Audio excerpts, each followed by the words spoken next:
Wreckin Rams versus the Ruston Bearcats in the Boudin capital of the world. 2 quarterfinalists a year ago. Kickoff coming up next.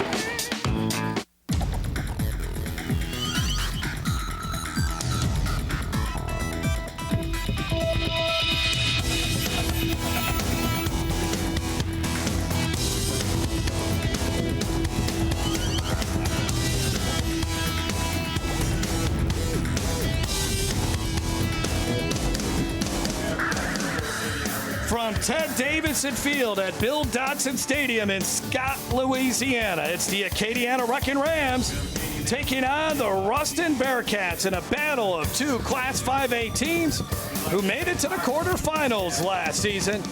3rd consecutive year that these 2 teams have met. Hello, everyone. Jeff Palermo along with Jason DeQueer. Another hot one here tonight, Jason. But we have 2 running teams that are physical, and they're going to get after it here today. Acadiana has won the 2 previous meetings. Last year, it came down to a Hail Mary that the Wreckin Rams hit in the final seconds to win. Hopefully another close one here tonight. Yeah, I think this is going to be a very well-contested match. I mean, this is like a playoff atmosphere. Anytime you have a team from the north coming down and playing the south, it gives you a chance to prepare like a playoff game. And I really think it's going to come down to one of these defenses, as you mentioned, stopping this running game. I do think because they've been playing in this series, Ruston has become a little bit better understanding how this veer option works for Acadiana. So since we have 2 running teams and 2 teams that really rely on defense, let's take a look at our key players, and it surrounds those type of players. First of all, for the battling Bearcats, Catravian Hargrove had a good game last week against Neville, and then Jordan Williams is a really good player defensively. Yeah, Hargrove, they call him Bull. They converted him from the defense to the offense. Needed to pick up from the running back position last year. You can see the number of carries and his average 5.8, a good average, and then Jordan Williams can fly around back there. You're going to need a great linebacker. He's going to have to be the key to this game to help slow down this veer option attack. And then for the Acadiana Wreckin Rams, I really enjoyed a couple of weeks ago watching Dylan Monette run in the Kiwanis Jamboree. Looking for a big game from him tonight. 3 touchdowns last week in the game against Karen Crow. Yeah, and you can see at the bottom to tell you how special he is. Only needs 16:33 to break the all-time rushing record here at Acadiana set by Ali Broussard. But he is a phenomenal athlete, committed to Army, so it tells you the type of kid that he is. And then, again, Derek Bercier, linebacker, tremendous speed. Coach loves him, and he's also going to be needed to help slow down this running game of the Ruston Bearcats. He's faster and stronger than he was last year, and he was really good in 2018. Week 2 of the 2019 season on a sweaty, muggy night in South Louisiana. Ruston versus Acadiana, kickoff on Game Time coming up. Game Time on YurView is brought to you by Louisiana Farm Bureau Insurance, ready to serve you with auto, homeowners, life insurance, and more. Real service, real people. ITI Technical College, your key to a better life. And by Peak Performance. At Peak Performance Physical Therapy, we treat the athlete and everyone stronger, faster, better. Check out YurView.com for in-depth high school football coverage. Hey, Joe Martin here. You've seen our commercials over the years, and you may be wondering, what's in it for me? Well, ITI Technical College has been selected by Forbes magazine as a top 32-year college. But even more than that, the reason we do this is you. Our tagline is for a better life, and we mean that, for you to be able to have the life you've always dreamed about, to do the things for your family you've always dreamed about. And it can begin here, where we are dedicated to your success, because here at ITI, the reason we do it is you. We're here at Podness Barbecue, Louisiana's best barbecue. I've got the owner, Gerald Hopper, and you've got mouth-watering, fall-off-the-bone ribs. Well, they're slow cooked, I can tell you that. We smoke them every day. If we're out of ribs, it's because the firewood was wet and we didn't have time to finish them off. Tim McGraw said you got the best baked beans in the world. And Tim McGraw was right. Podness Barbecue, Louisiana's best barbecue. Stop by today for some of those slow-cooked ribs. Or at Don Moore and Sherwood Forest at I-12. That's been a staple of us for a long time. Look, it's real simple. We want to be the toughest team on the field. We want to be the most disciplined team, and we want to play the hardest. I expect tonight, all right, for us to play harder than the other team. You understand? That's every night. Lock in, and I look. You ain't got to do anything extra. You worked all. You worked all week. You know what you got to do tonight. Real simple. All right, get out there, be disciplined, and play every snap to the tail and the whistle. Let's get after them. You understand that? Yes, sir. We got a few minutes, and then when we get out there, get your mindset, get ready to go.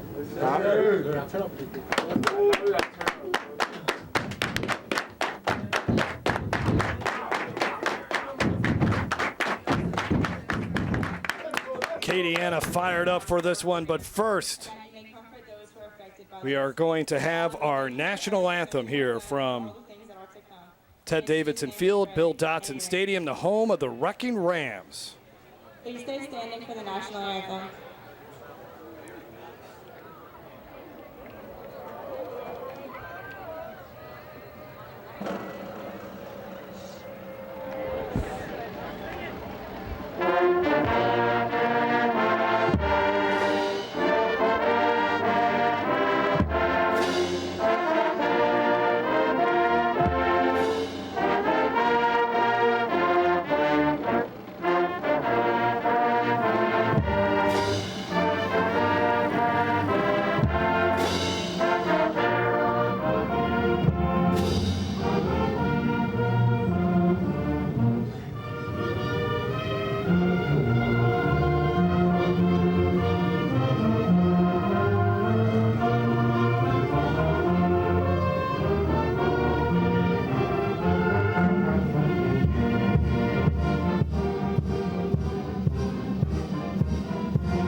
Time to take a look at our keys to victory here. First of all, for the Ruston Bearcats, who went 9-4 last season and lost their season opener last week to the Neville Tigers. Jason, what does Ruston need to do to come away with the victory? Well, they want to get and keep Acadiana behind the chains. Essentially what that means is slow them down on first down.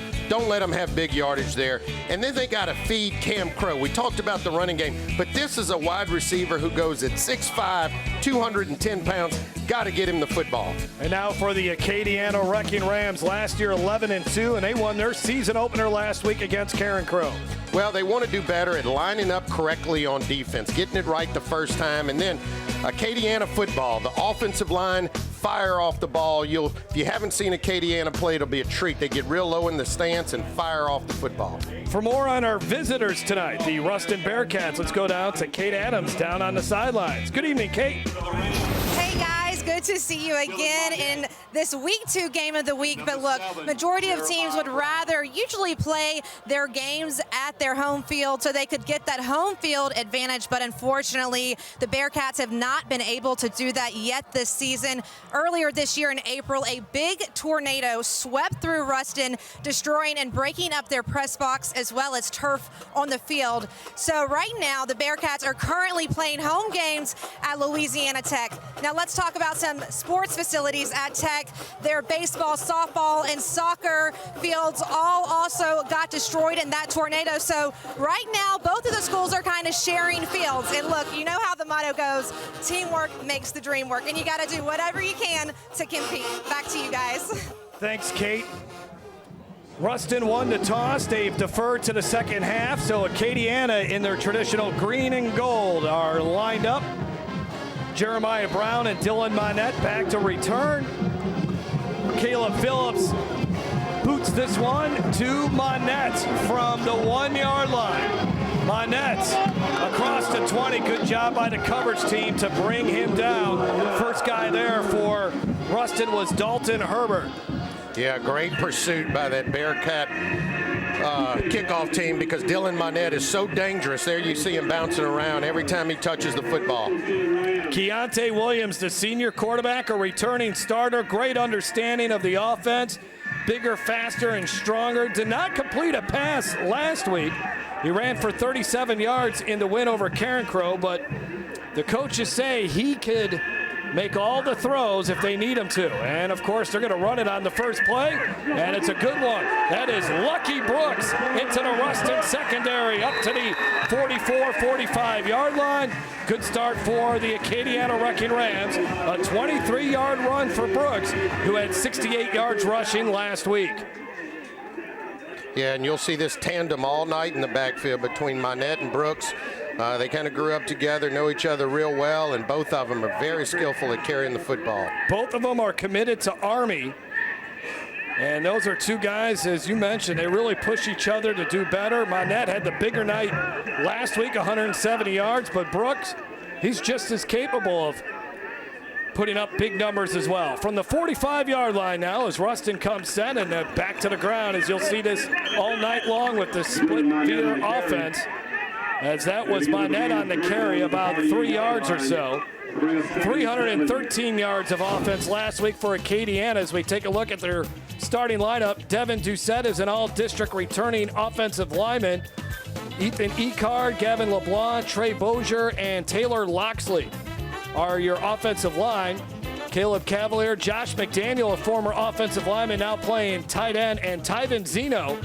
He played well in the Jamboree. He's going to get his hands on the football a few times here tonight. And this is Monette.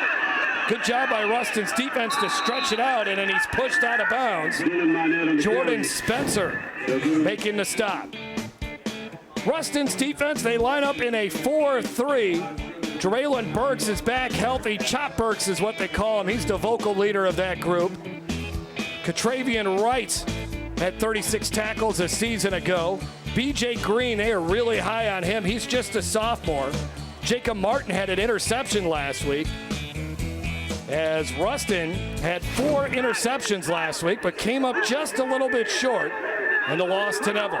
Timeout here is Keontae Williams. Either didn't like what he saw or was kind of confused on exactly what they wanted to do here on this third down opportunity.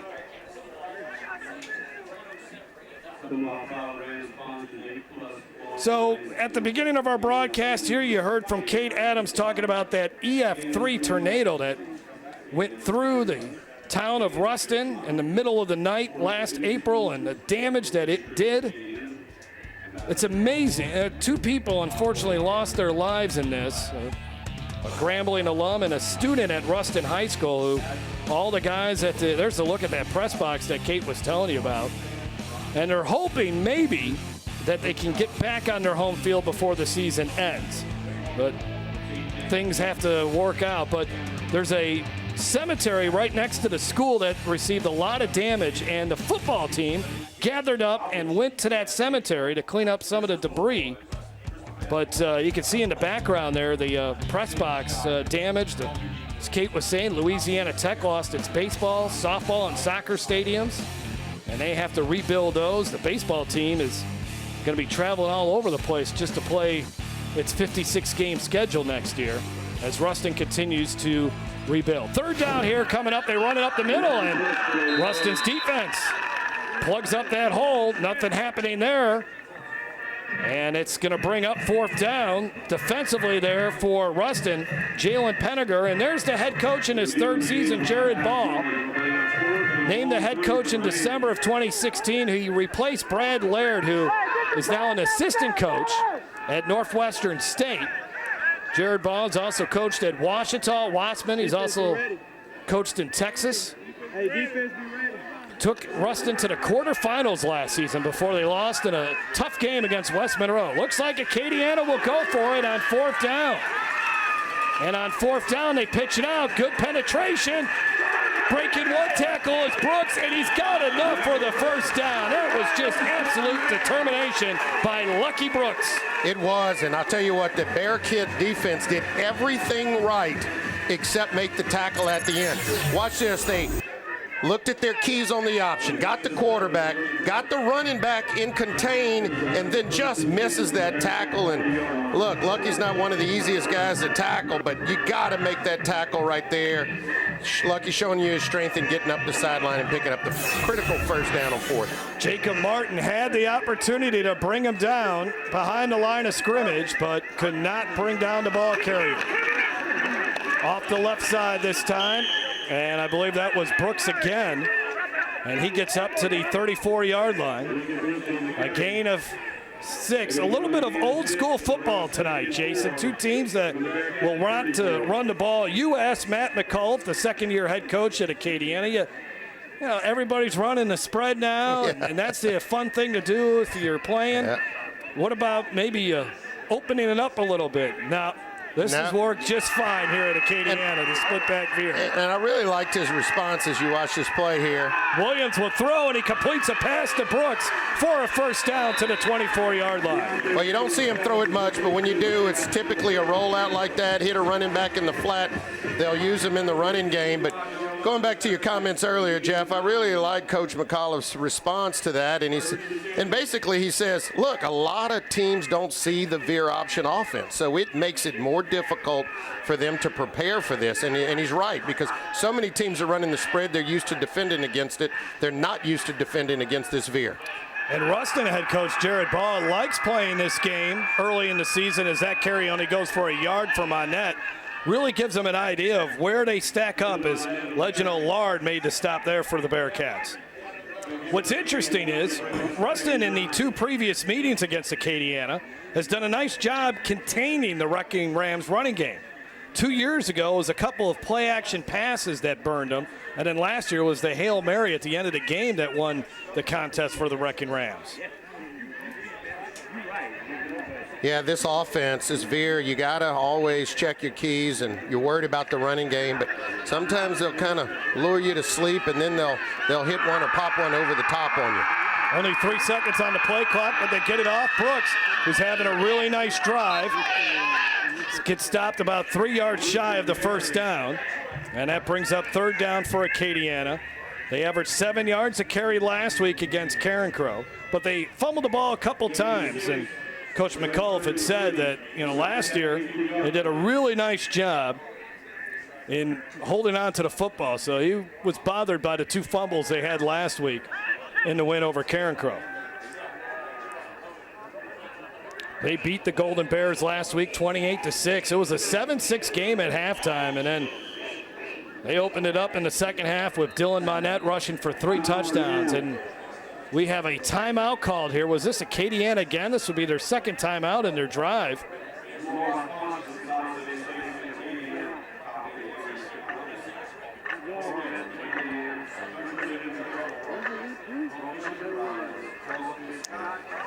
Right before the game, we had a chance to talk to Coach Jared Ball, and here's what he said about facing Acadiana for a 3rd consecutive year.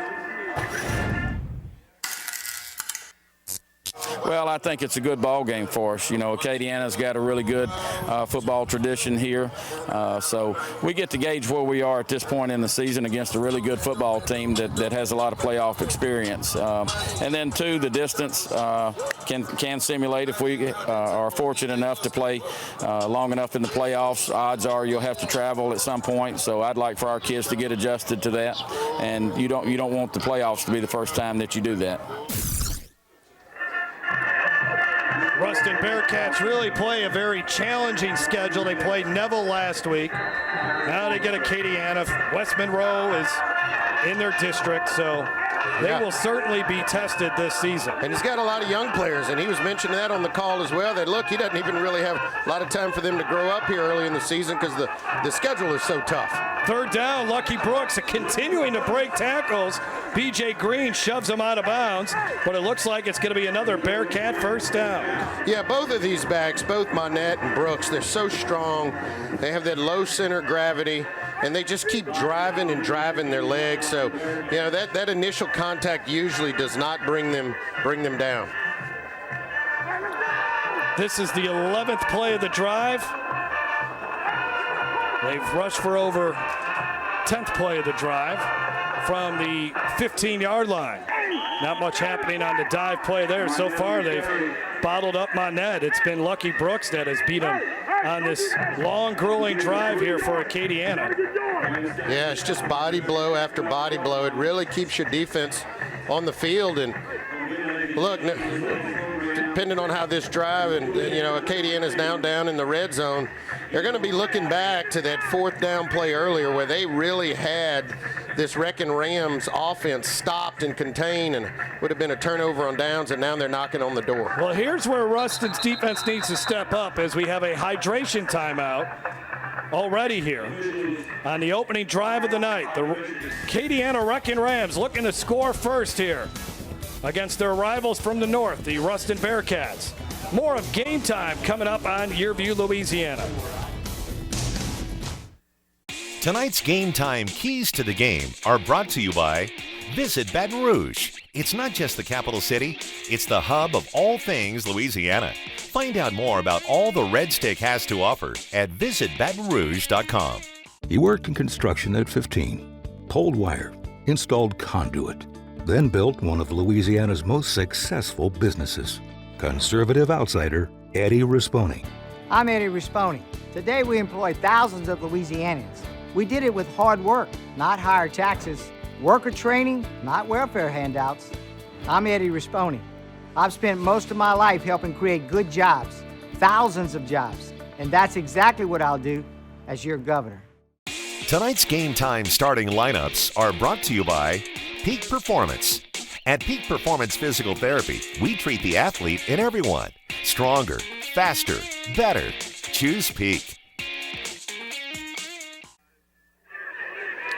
Coach Jared Baugh is hoping for his defense to make a play coming up on 2nd and long. Opening drive of the night, and we're halfway through the first quarter. Jeff Palermo, Jason DeQueer, and Kate Adams down on the sidelines. And these coaches, Jeff, I'm always I mean, they're always wearing jackets in the 100-degree heat. I'm not sure about that.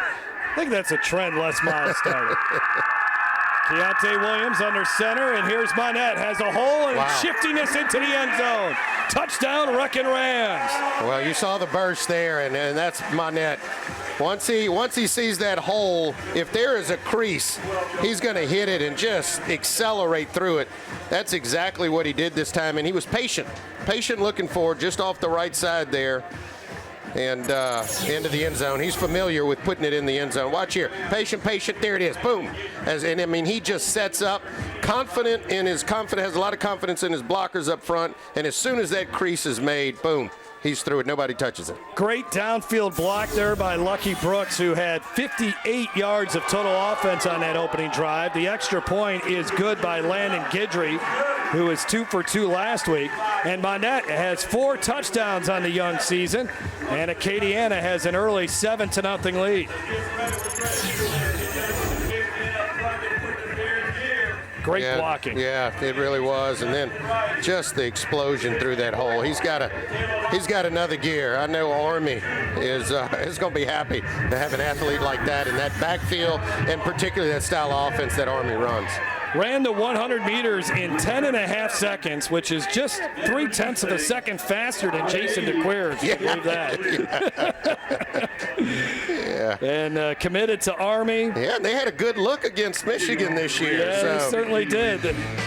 He runs a 4.3, 4.4, good feet, really focuses on maintaining a good level. A human highlight film is how Coach McCullough described him, and this is his 4th season as a starter, and we said it when we were going over our key players. He needs over 1,600 yards to break Allie Broussard's current school rushing record.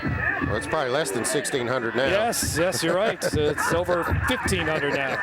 All right, on the return here for the Bearcats. Let's see if they can counter what just happened to him. That's Greg Prince on the return. And he does not, he gets close to the 20, and that's about it. And you see the other thing this veer option does, look at the clock there. I mean, it eats up, almost the entire first quarter there. You got 5 minutes left. And so it just keeps coming at you. The clock keeps moving and grinding. And it really puts you in a situation where you got to try to get some points when you have the ball. Jaden Procell, the quarterback for the Bearcats this season. He is the stepson of Scott Abernathy, so he's a transfer from North DeSoto. And on the first play, negative yards coming up here for Ruston. Great job getting into the backfield, Cameron George. And that George name has been very popular here at Acadiana. He had 2 older brothers that played at this school. They were really good too. And Cameron George is really good as well. Yeah, and you saw him right there just shoot through the gap and really bring down a very good running back in Hargrove. Good tackle there in the backfield. Loss of 6, second down and 16. Jaden Procell, there you look at his height and weight, a transfer from North DeSoto. That's where Scott Abernathy was the head coach of the Griffins there for a long time, and he was let go and found a spot on the Ruston coaching staff, and Ruston found a quarterback at the same time. Second and long, not much happening there, and Bearcats are on the verge of going 3 and out. Yeah, I mean, this is kind of putting themselves behind the chains here. It's going to be a 3rd and long. Backed up in your own territory here, and when we were talking to, let me let you, Jeff, go ahead and do. Well, this might be Cam Crow time. They only got him 1 catch last year, but on 3rd and long, they want to get him the ball. Jackson Procell, a good wide receiver as well. Trey Griffin and Catravian Hargrove, the running backs. The offensive line, the 3-year starter there is Ray Kelly. And they got the ball, was that Crow? I believe it was, but he slipped and stumbled. And it's actually a loss of 2 yards. So not a good offensive drive there for Ruston, and they're punting the football back.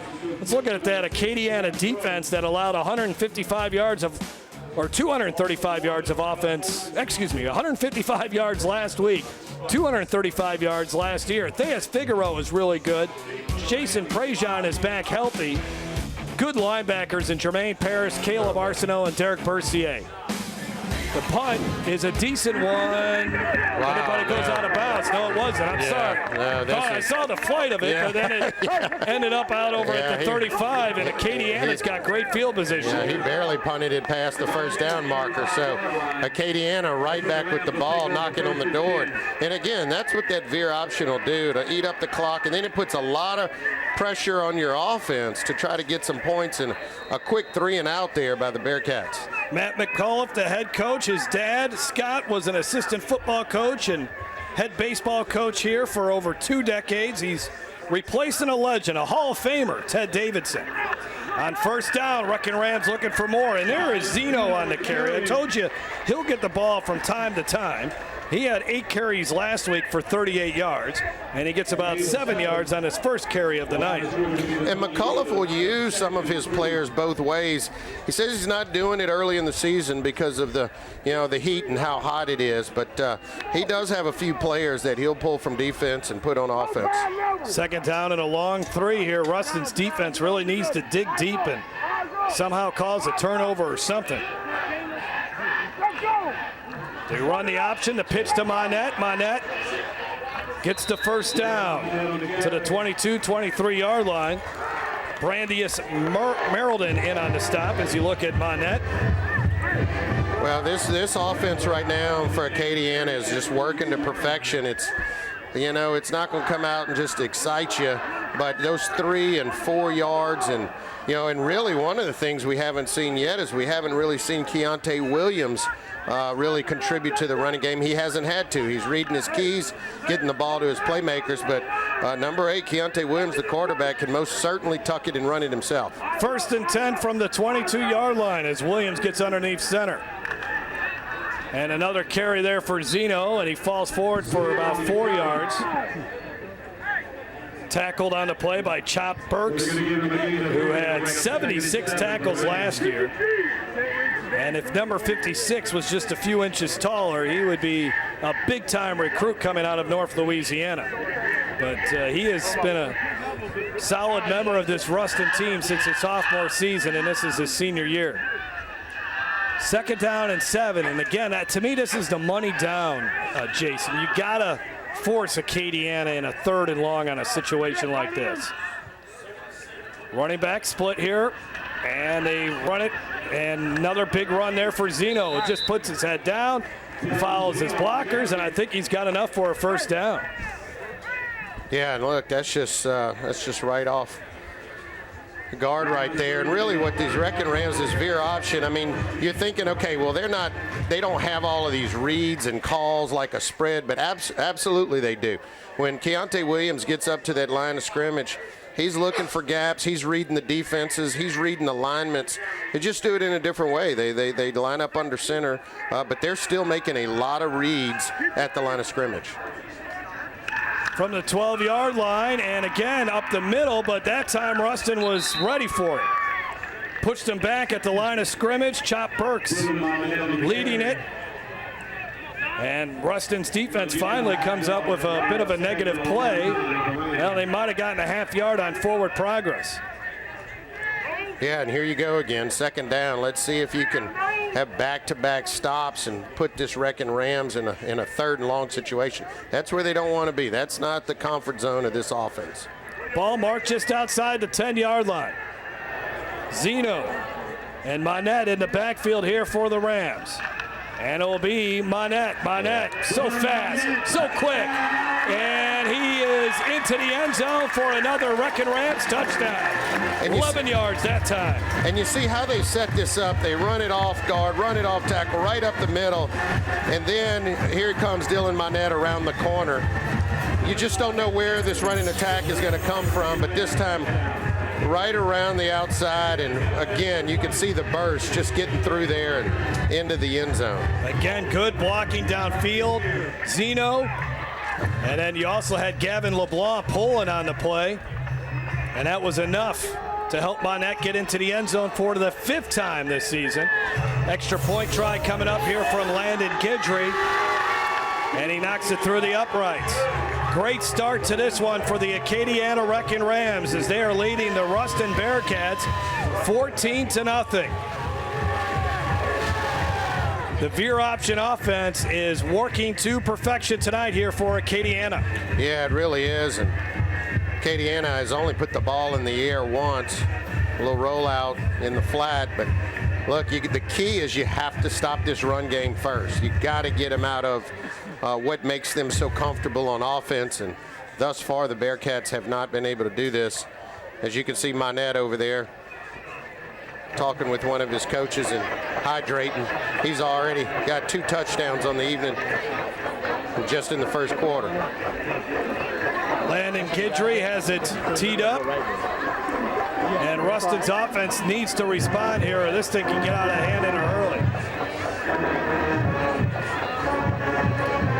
Trey Griffin, along with B.J. Green, yeah, what you need back to return. Right here is a good kickoff return, but not going to get a chance there as that one sails through the end zone.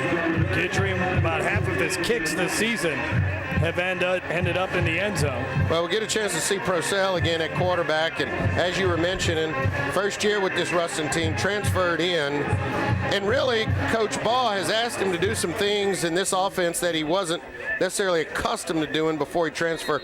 More of type of a spread type quarterback, but now they ask him to line up under center, line up in the eye, and they even asked him to run some triple option. Threw for 1,100 yards last year at North DeSoto, and he is filling in for some big shoes here, or replacing some big shoes. A 3-year starter at quarterback in Eric Otley. They go deep, but just a little bit too far for Crow, and Coach Ball told us they were going to try to get Cam Crow involved in this game as much as possible, but that pass a little bit too far. Well, he's such a mismatch. I mean, these guys got tremendous size. I mean, he looks like a Division I athlete standing down there on the field next to him before the game. Talking about 6'5", 210. He's a mismatch, a problem for anybody. But as you mentioned, Jeff, you got to figure out how to get him the ball. Ruston is missing a big part of their offense. Marcus Harris, who caught 5 touchdown passes last year, out with a hamstring injury. They can really use him to take some of the pressure off of Crow. That ball is batted around a couple of times as Crow had one go right through his hands, and then it was almost caught by Jackson Procell. Quickly 3rd and 10. Well, that one's on Crow. Take a look at the replay here. He does a good job throwing it on the slant, and you just got to come down with that one. You've got to catch it. Yeah, that ball has a little bit of mustard on it, but on that slant, you got to stick it in there, and he does a good job of that and just did not concentrate, and that's what has Ruston down in a 3rd and long situation. You catch that, he may be able to get a first down.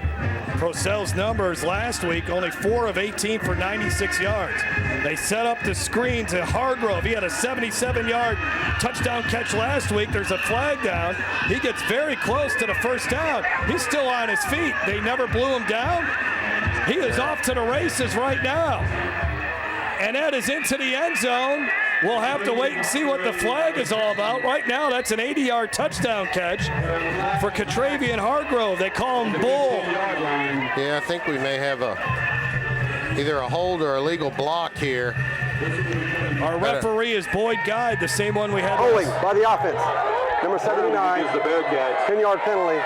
Replete, third down. Tough break there for Ruston. We'll watch the left side of your screen. That's where the holding penalty occurs. Yep, right there, 75. That would be Jordan McLean, their 3-year starter, too. First penalty of the game for either team, and it comes at the worst time possible for Ruston. Yeah, just got to know the situation. It looks like your man obviously is beating you there, but quarterback's going to get that ball out of his hand pretty quick, and quarterback is already dropping back. So he was close to a first down. He got up to the 29-yard line, and it looked like he was down on the ground right here. Yeah. But his knee. But I think they call that elbow. That when you go down like that with your elbow. I don't know. I think that's down. It doesn't matter in the grand scheme of things. Other than Hargrove's probably really winded right now. That's a 13-yard loss. Again, spotted a foul penalty is holding in high school football. Another drop pass. Man, oh man, what a rough start for Ruston. Trey Griffin had that ball hit him right in the number 2. And that's the final play of the first quarter. And Ruston needs to get composed here. Been a rough start for the Bearcats after making the long bus ride down. It's game time, week 2 of the high school football season. All Acadiana so far. We'll be back after this on YurView. Hey, Joe Martin here. You've seen our commercials over the years, and you may be wondering, what's in it for me? Well, ITI Technical College has been selected by Forbes magazine as a top 32-year college. But even more than that, the reason we do this is you. Our tagline is, for a better life. And we mean that, for you to be able to have the life you've always dreamed about, to do the things for your family you've always dreamed about. And it can begin here, where we are dedicated to your success, because here at ITI, the reason we do it is you. I'm Brett Favre. As a quarterback in the NFL, if I didn't stay focused, I ended up on my back or worse. Even the smallest distraction could make a good play or offensive drive come to an end. When you're in a car, the smallest distraction could end much more than a drive. It could end someone's life. Just like I refuse to lose on the field, I refuse to lose someone I love to distracted driving. And you should too. Focus on the road. Don't drive distracted. A message from Farm Bureau Insurance. Senior Medicare Patrol is a federally funded program of the Administration for Community Living. In Louisiana, Florida, Mississippi, and Wisconsin, Senior Medicare Patrol is sponsored by EQ Health Solutions. Our mission is to empower and assist Medicare beneficiaries, their families, and caregivers to prevent, detect, and report healthcare fraud, errors, and abuse through outreach, counseling, and education. You should also call 877-272-8720 or visit stopmedicarefraud.org for more information. Second quarter set to begin here from Ted Davidson Field at Bill Dotson Stadium, with the Wreckin Rams leading Ruston 14-0. Caleb Phillips did not get off a good punt last time, and he's got to move here a little bit to avoid a block. And a good punt here and roll. Last week he had a 52-yarder, and that one might be right up there, if not beyond. Down at the 33-yard line, and really the best play of the night so far for Ruston, as that was a rough first half that saw Acadiana outgain the Bearcats. 122 yards for Acadiana, -6 for Ruston. That was a 59-yard punt, new season long, for Caleb Phillips. Well, it's a good job by Phillips both times, just getting the ball off. Again, that was a high snap. He had to go up and get it in his own end zone, then kind of rolled out and was able to get the punt off.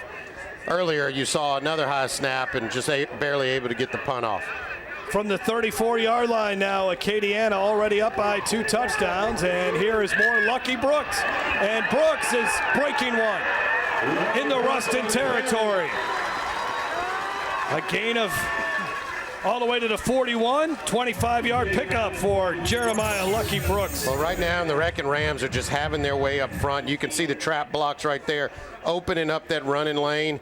And this time it's my Nets boy here, Lucky being able to get through these holes. And you can see Brooks running there, breaking tackles. And look, the blocking still going upfield as he's running. What they train him here to do, to keep moving, keep getting upfield. Here's Monette. Monette stumbles forward for a couple. Brooks already has 74 yards rushing, and we have a Ruston player down on the ground, and that's Chop Burks. Yeah, that's the last thing you want to see. He's been, if they've had a positive play on defense, and it looks like you got Monette cramping up early. Shaking up. It looks like he's grabbing his ankle down there. Let's take the break as we have a couple of injuries here. Obviously, a lot of concern right now with Chop Burks. Acadiana up 14-0. Tonight's Game Time starting lineups are brought to you by ITI Technical College, your key to a better life. Check out the stories behind the games. Visit yourview.com/Louisiana. He worked in construction at 15, pulled wire, installed conduit, then built one of Louisiana's most successful businesses. Conservative outsider Eddie Risponi. I'm Eddie Risponi. Today we employ thousands of Louisianians. We did it with hard work, not higher taxes, worker training, not welfare handouts. I'm Eddie Risponi. I've spent most of my life helping create good jobs, thousands of jobs, and that's exactly what I'll do as your governor. Tonight's Game Time keys to the game are brought to you by Podna's Barbecue. Slow cooked, fall off the bone perfection, and the best baked beans in America. For more Game Time high school football coverage, check out yourview.com. 2 injuries on one play and 2 significant players for each team as Chop Burks is at least sitting up now. He was face down when we went to break. And then the other player who got hurt, Acadiana's leading rusher, Dylan Monette, had a hard time putting any pressure on one of his feet, and he's being looked at now I'm thinking on the training table. Let's take a look. Dylan Monette, number 1, and the turf monster just kind of got him. Ooh, that don't look good. That don't look good. Let's see here. It looks like, just rolled that ankle. Rolled that ankle there, and they're obviously working on him on the sideline. And the good news is Chop Burks is up on the other side. You see him looking at Dylan Monette, and I think that's going to be a twister. You hope it's not a high ankle sprain. I'm not sure what the situation is with Burks over there. 2nd down and 7, and Acadiana will throw. Play action fake over the middle, wide open, caught, dropped. That's and the back. referee kind of was in there as well. There was all kinds of stuff going on, but unable to bring the football down was Justin Bryce. He was open. Ball was a little bit behind him. Yeah, but you got to come down with that one, and this is what Acadiana will do. Run, run, run all night, and there it is, over the top. You just got to come down with that one clean. And actually, I think the referee kind of dove out the way. That's actually a good job getting out of the way by the referee. And just got to concentrate and look that all the way in. That is the first play for Acadiana that went for negative yards or did not gain a yard. First time they had not gained a yard on a play from scrimmage. 3rd down and 7 now here for Acadiana. They run the option, the pitch. Good job there by Ruston. They get in there and they bring Zeno down, chopping him down. There's Jordan Williams. We profiled him before the game. 9 tackles last week, 52 tackles a season ago. Also a standout basketball player for Ruston and certainly a leader on this football team. Well, here's your opportunity for the Bearcats. The Wreckin Rams' best player is trying to get taped up, Dylan Monette. It's a 4th down here. And so here's your opportunity. Not let any more points get on the board and get the football back. Acadiana's already converted on 1 4th down. This one's a little bit further, though. 4th down and 7. A couple wide receivers in this formation. Williams feeling some pressure from behind, lofts one up, and it is caught, but did he get enough for the 1st down?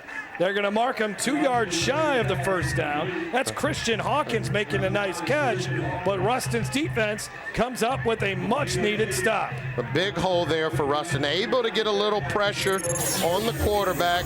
As you can see here, Williams comes back and see some pressure coming from the backside, and that throw made the receiver come back to the football, and that's what caused them not to get the 1st down. As you can see there, Hawkins had to come back to the football, and pretty close from that camera angle, but I think it's the right call. Good coverage by B.J. Green. They run it here on 1st down as the Bearcats -6 yards of offense, and Now it's about -5 after a pickup of a yard or two by Trey Griffin, who rushed for nearly 700 yards last year, had 70 yards on the ground last week.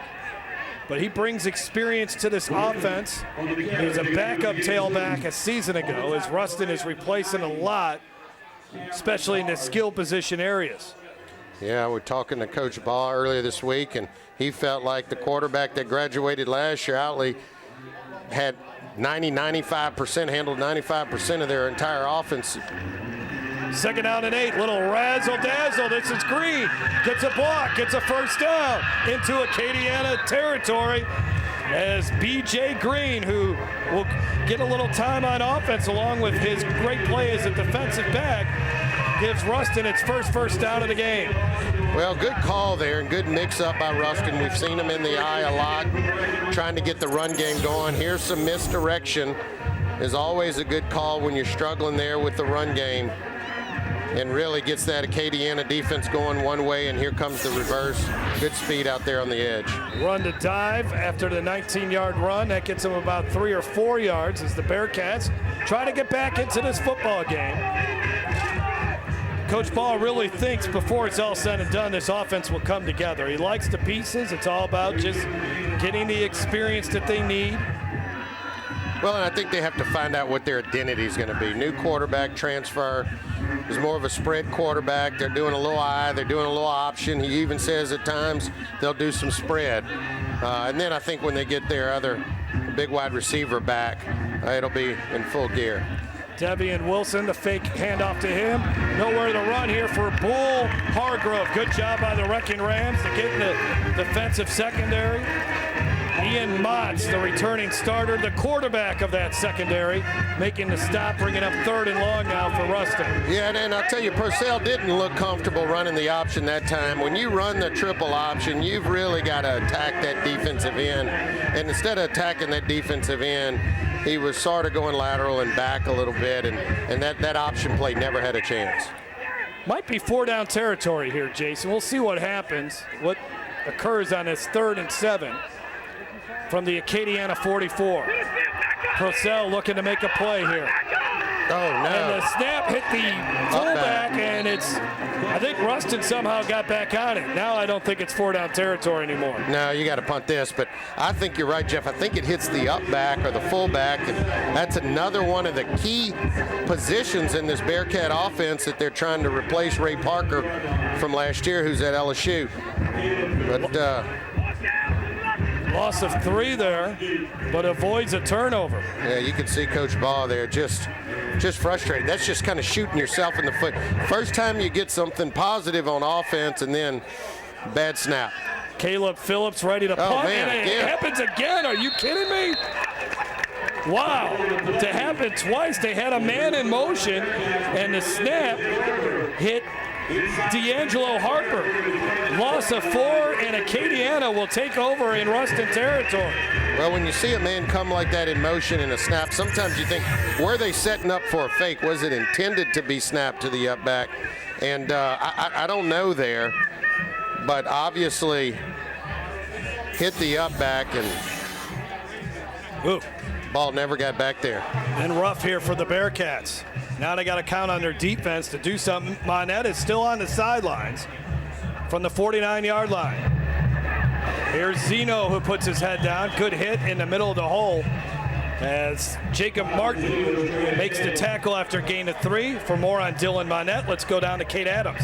Thanks, Jeff. A quick update on Rams star running back Dylan Monette, brought to you by Peak Performance. Well, athletic trainers were touching all around on his right ankle on all the pressure points. Actually, Monette said he couldn't even put pressure on that right ankle, and it's really kind of close to the Achilles heel, but it's more of those 2 bones right there on each side of your ankle that are hurting, and they're currently icing down his foot, but right now no pressure on the foot. And that's all I have right now, guys. Back to you.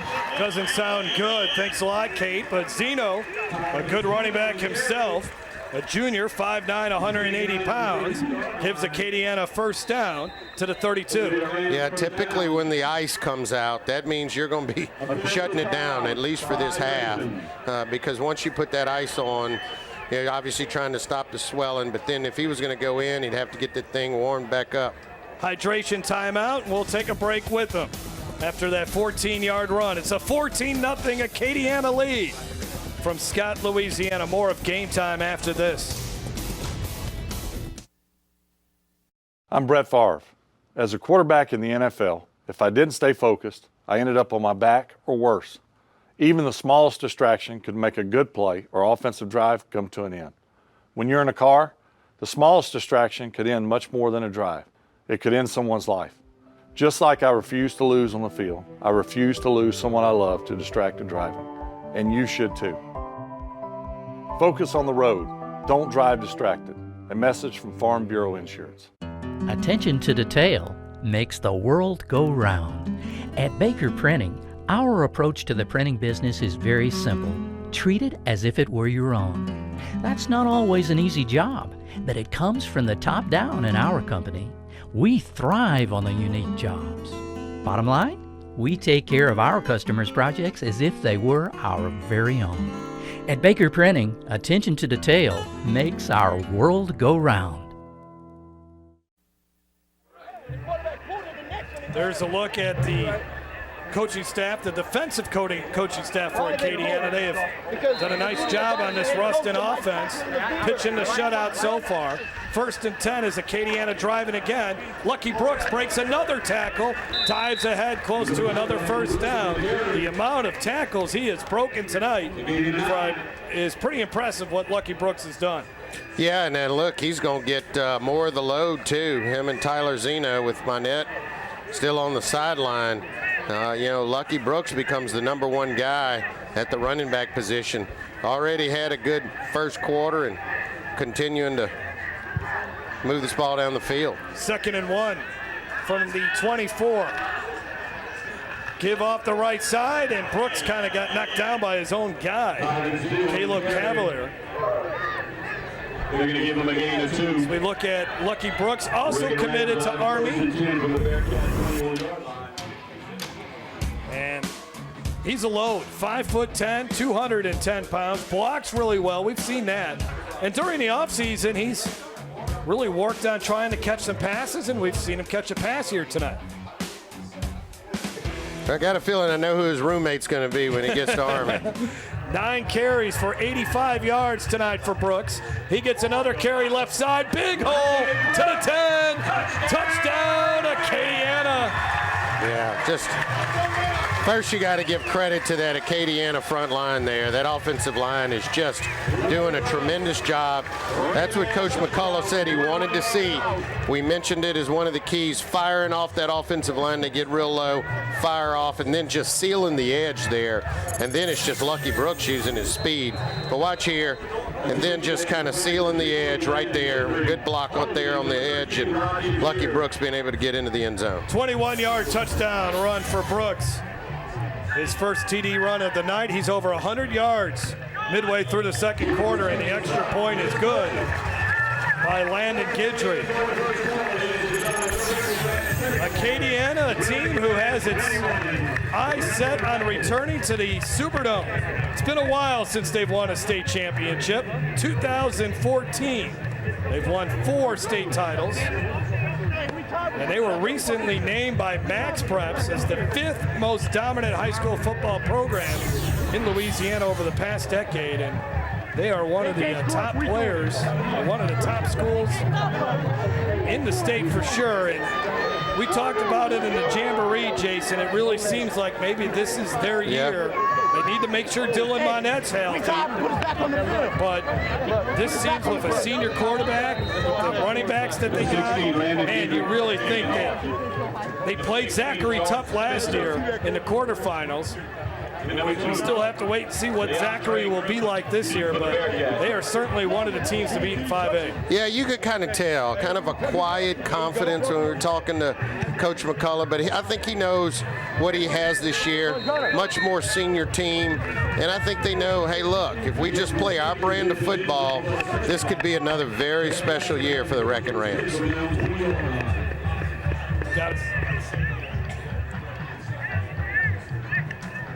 been a rough night for Ruston, especially on the offensive end. There have been plenty of miscues, drop passes. Drop balls has been the big one. I mean, here's one right there, slant, should have been caught, almost picked off. And then just the bad snaps. I mean, just 2 back-to-back. And that's not going to help you out offensively at all. And another negative play on the opening drive, or opening play of this drive, as Trey Griffin goes absolutely nowhere. He loses 3 or 4. Ruston has allowed 180 yards rushing on the night, and now we have another Acadiana player down on the ground and having to limp off. This is Theus Figaro, an all-district player who they are really excited about, expecting a big season from. And this is another big part of this Acadiana team that's suffering an injury here. Yeah, and I'm thinking this is something around the leg area too. Can't put pressure on his right side there. Go ahead. That training table is going to get a little crowded on the Acadiana sidelines with Monette already there. And Figaro's a big boy. He's going to need that whole training table to himself. 2nd and 14, that good catch, but a big-time hit over the middle of the field. And it gets them to a manageable, I guess you could say, 3rd down. The catch was by Dylan Roan, a sophomore wide receiver that hung on to that thing after taking a big lick. And it's 3rd down and about 6. Yeah, looking at Figaro down there on the table. It looks like they're working on around his ankle area as well. Big 3rd down here for Ruston. Down 21. Got him. And there's the 1st down and more as they hit Griffin out of the backfield. And Ruston's 2nd 1st down of the night comes at a good time. Yeah, another good play call. And I tell you what, Jeff, when you can get off a clean snap and your wide receiver your running back catches the football, you can put it all together and possibly start moving the chains. 21-yard pass play gets them up to the 44-yard line. Here they run out of that double tight end I formation. They give to the fullback who's still on his feet. All the way to the 35-yard line. Back-to-back big plays for the Ruston offense. That's Devian Wilson, a sophomore, who only carried it 2 times. Well, coach is real high on him, trying to replace Ray Parker. And look, he runs it like a fullback. He was not looking to cut or try to fake the defender out. Watch him here. He just puts 2 hands around the football, and I'm just going to try to run you over. 24 yards. Also had a big catch last week. Procell underneath center. He'll go deep. Crow had beaten his man by a step, but the pass was a little bit too far. Well, that's twice tonight that Crow really had a couple steps on the cornerback, and Procell and Crow just are going to have to figure out that rhythm as they get into the mid-season form. But there was 2 opportunities that they could have had that strike. Eric Otley, last year the quarterback for Ruston, 2,300 yards passing. He also rushed for 1,000 yards. 2nd down and 10. Procell barking out the signals. Looks to his right over the middle. There's Crow, hangs on to it. Now tries to push ahead for a 1st down. That pile's still moving, and he's very close to that 1st down mark. He is a big, big boy. 6'5", 210 pounds with 4.5 speed. 9 yards on that reception. Maybe not the same athlete as Christian Harris, but reminds me a lot of him with that size out of U-High that's now playing at Alabama. 3rd down and 1, and that's another 1st down for Ruston, as they have finally found a rhythm here offensively. Yes, they have. They really have. And again, it comes from not shooting yourself in the foot. I think Coach Ball had to settle his team all down. Ruston, it's about a 3.5-hour bus ride from North Louisiana to here. And sometimes you get off that bus and just, come out a little slow, and looks like they're starting to put it together here. And this is key here. If they can punch it in, they get the ball to begin the 2nd half. Play action fake. Flag down. Banged out of bounds is the receiver Wilson, as he was hit by Derek Bercier, the leading tackler for the Wreckin Rams. We'll have to wait on Boyd Guy, our referee tonight, on what the call was. Looks like it was maybe defensive holding, because they're talking with the Ruston coaches. Yeah, trying to see what you want to do here. And I'm thinking they're going to take the play. Holding by the defense, number 3, 10-yard penalty. The result of the penalty is a first down. So first down here. I thought they had picked up the first down. They were a little short of it. Acadiana needs a timeout. They want to make some corrections here as Ruston's got some rhythm here with 1:48 left to go.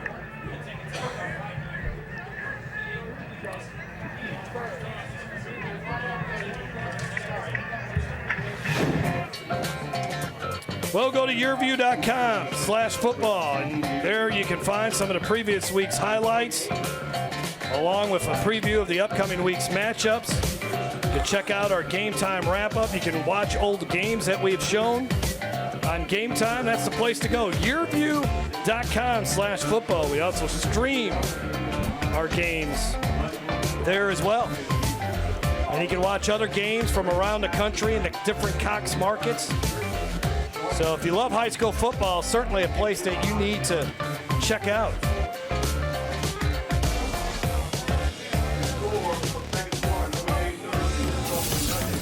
Earlier tonight, had a chance to talk to the second-year head coach, Matt McCullough, about playing these Ruston Bearcats. You know, they're a good physical team. You know, they run the football like us, and they were good the last couple of years. You know, we played some good games against them, so we know it's going to be tough. They got some good running backs. They're good, big up front on both sides of the ball, and we know it's going to be a tough test tonight. So far, Acadiana is dominated, but Ruston is driving here late in the second quarter. Handoff off the right side. That's Griffin. Gets about 5. Another good first down play there. Able to get some tough yards. The running game is really becoming more established here for Ruston, and I think that's what is helping open up this offense. Second down and 6.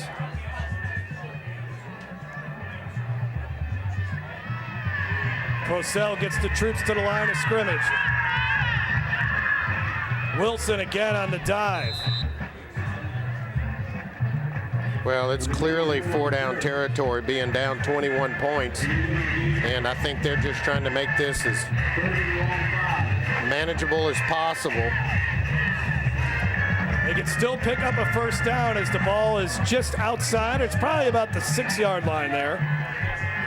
Under a minute to go in this first half.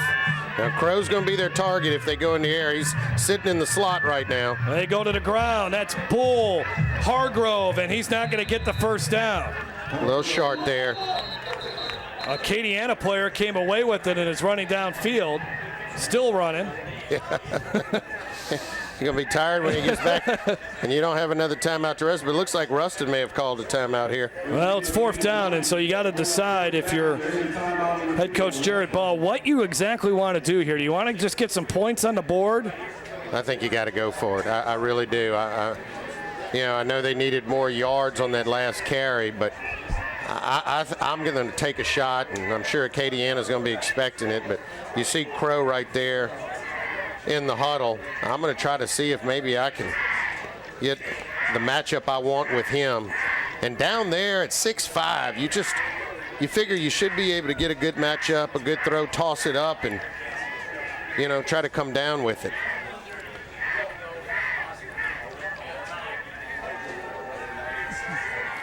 Ruston keeping its offense on the field. Again, they need to get to about the 1-yard line. The ball is just inside the 5.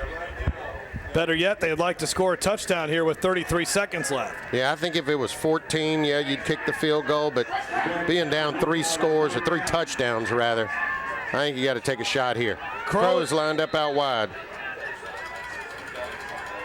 Procell underneath center. They sent Crow in motion. Play action fake. They go to Crow and incomplete. There's a flag flag down, we might have roughing the passer. That's exactly it. They're going to get him, and Ruston's going to get bailed out here. Yeah, they're going to get bailed out. They've already thrown the flags. That's going to be roughing the passer on Procell. I think Figaro, who's back out there.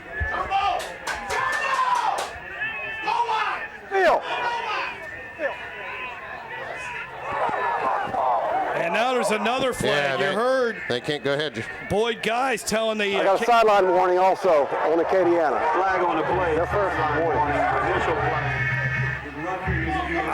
I got to see the replay on this one, Jason. Yeah, I didn't see the hit. I was looking in the corner there when on the rollout. Let's see. I'm wondering if it's because of how late it was. Well, no, that's right there. And oof. Well, I don't see the end of it. Well, first down and goal inside the 3 now here for the Bearcats. They've got to try to take advantage of this gift. Hargrove up the middle. It's stopped right at the 1. Now, Ruston's got a couple timeouts here. And they'll take one right now. Timeout, Ruston. 23 seconds left. Next week, we're going to head up over to St. Francisville to check out the West Feliciana Saints and the Live Oak Eagles. Live Oak won last week, beating Ponchatoula, TJ Finley, and company over there. The Live Oak Eagles and the West Feliciana Saints. Maybe it'll only be 93 degrees at game time next Friday. I love that St. Francisville area. Maybe I'll go to the Bluffs ahead of this game. Get a little golf in. The life that Jason DeQueer lives, we can only all wish to one day experience it. I don't know about that, but you got the good, the bad, and the ugly, brother. But it's beautiful out there, man, at the Bluffs. It's St. Francisville, nice area, and it's going to be a good football game. Yes, it will. Yes, it will. We did that game last year. West Feliciana was coming off a 3A championship, and they had a big turnover with their roster. And by the end of the season, West Feliciana was really good last year. They didn't get to the semifinals or the championship game like they had the 4 previous years, but they were still a force in those 3A playoffs, and they'll be good. They're good this year. All right, second and goal inside the 2 now. Pitch to No, that's not Hargrove. Yeah, it is Hargrove. Did he get into the end zone? Yes, touchdown Bearcats. Did I see a flag come out over there? No flag. No flag, okay. I saw something come loose over there, but that's what Ruston needed. I wasn't a fan of that 4th down play they ran. But here you go. You got another chance with the roughing the passer, and looks like he kept both of his feet in there and was able to get it right inside the pylon. And again, Acadiana gets the ball to begin the second half, and this is almost like a 2-for-1.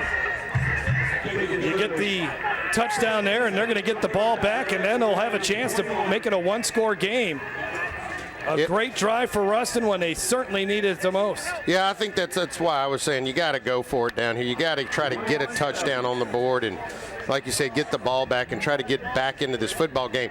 And the other reason I'm saying you got to do it is because Acadiana, they just eat up so much clock. You don't get a lot of possessions as you would if they had more of a high-tempo offense. And again, for Acadiana, their top ball carrier, doubtful, it seems like, to return. He remains on the training table. His helmet is off. They're looking at they've stopped looking at his foot, but they've iced it up. And unless something happens at halftime where he can get power or strength back in that foot, I don't think we're going to see number 1 anymore this night. Yeah, I think you're probably right. And it's just, even though this is a big game and another matchup in 5A, you can't risk a kid like that this early in the season. Returning from the 4-yard line, this is Terrence Welch. I know what I was thinking before they kicked that. Outside kick there wouldn't have been the worst idea in the world. Try to get the ball back, and maybe, who knows? You got to. Yeah, I just don't know that they'd have enough time with the ball to really do much. But you're right. I mean, they got big target on that wide receiver. But Ruston has to feel a little bit better. Yes. About where they're at now. Yes, they don't want to give up an 88-yard touchdown run or 82-yard touchdown right now. But. No, and I'm surprised that these safeties aren't playing a little deep. Well, it looks like they're going to go into a kneel here formation. And there we go. That ends our first half. The Acadiana Wreckin Rams, the veer option offense on full display here tonight. Very impressive. Big first half there from Lucky Brooks, over 100 yards rushing. Dylan Monette, 2 touchdown runs. And let's go down to the sidelines. Kate Adams has Matt McCullough, the head coach for the Wreckin Rams. Thanks, Jeff. Well, Coach, obviously I know you're not too happy about that roughing the passer call, but defense has done a pretty good job so far, and I know one of the things you wanted to work on this game was line up correctly on defense. Talk about your defense so far, and how do you think they're doing? I think we've done pretty well. We know we played hard. You know, I thought we played hard even on that last drive. They got after a little bit, and I thought offensively we played pretty well too, so it wasn't a bad first half. Well, right now, offense also off to a pretty good start. You've got guys like Brooks who are doing an incredible job, as well as Zeno, but unfortunately your star running back went down, hurt his ankle a little bit. Do you expect to see him come back in the game? He has a chance to come back. I'm not sure. I think he's going to be okay, though. But, yeah, we got a few other running backs that can help us out, so I think we'll be okay. Well, I know this is a big-time game for you guys, so what will be your message to the team at the half? We just got to come out and play 2 more quarters as hard as we can and keep executing, and we'll be all right. Thanks so much, Coach, and good luck. All right, thank you. Guys. Matt McCullough in his second season. They haven't changed much from what Acadiana has been all about under Ted Davidson, and they got a 2-touchdown lead over the Ruston Bearcats. Game Time Halftime is brought to you by Louisiana Farm Bureau Insurance, ready to serve you with auto, homeowners, life insurance, and more. Real service, real people. Visit Baton Rouge. It's not just the capital city, it's the hub of all things Louisiana. Find out more about all the Red Stick has to offer at visitbatonrouge.com. ITI Technical College, your key to a better life. And by Peak Performance. At Peak Performance Physical Therapy, we treat the athlete and everyone. Stronger, faster, better. When I tore my ACL, I didn't think I'd ever be able to play soccer again. My doctor told me how important physical therapy would be, so I chose Peak. I'm glad I did. Now I'm stronger, faster, better than ever. Choose Peak. Choose Peak Performance Physical Therapy. We're here at Podna's Barbecue, Louisiana's best barbecue. I've got the owner, Gerald Hopper, and you've got mouth-watering, fall-off-the-bone ribs. Well, they're slow cooked, I can tell you that. We smoke them every day. If we're out of ribs, it's because the firewood was wet and we didn't have time to finish them off. Tim McGraw said you got the best baked beans in the world. And Tim McGraw was right. Podna's Barbecue, Louisiana's best barbecue. Stop by today for some of those slow-cooked ribs. Florida Don Moore and Sherwood Forest at I-12. Hey, Joe Martin here. You've seen our commercials over the years, and you may be wondering, what's in it for me? Well, ITI Technical College has been selected by Forbes magazine as a top 32-year college. But even more than that, the reason we do this is you. Our tagline is for a better life, and we mean that. For you to be able to have the life you've always dreamed about, to do the things for your family you've always dreamed about. And it can begin here, where we are dedicated to your success, because here at ITI, the reason we do it is you. Exercising is my life, so when I had to stop because of my foot and ankle pain, I was absolutely devastated. I chose Peak and they taught me how to relieve the pain. They really do bring out the athlete in everyone. Choose Peak. Choose Peak Performance Physical Therapy. Tonight's Game Time League standings are brought to you by Visit Baton Rouge. It's not just the capital city, it's the hub of all things Louisiana. Find out more about all the Red Stick has to offer at visitbatonrouge.com.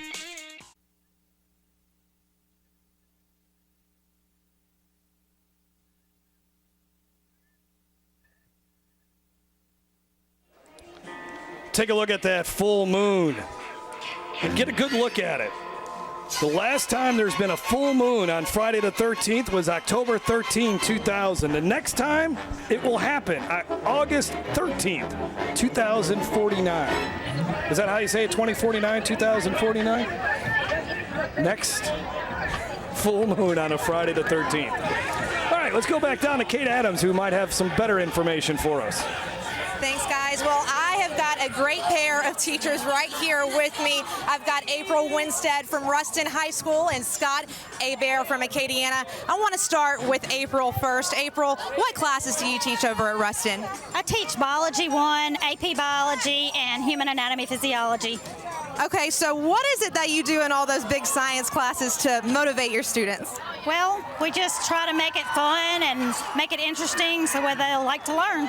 Any students ever go off to be scientists or do anything that you've previously taught? Yeah, I've got one who just published a paper on medicine delivery, and so he's well on his way.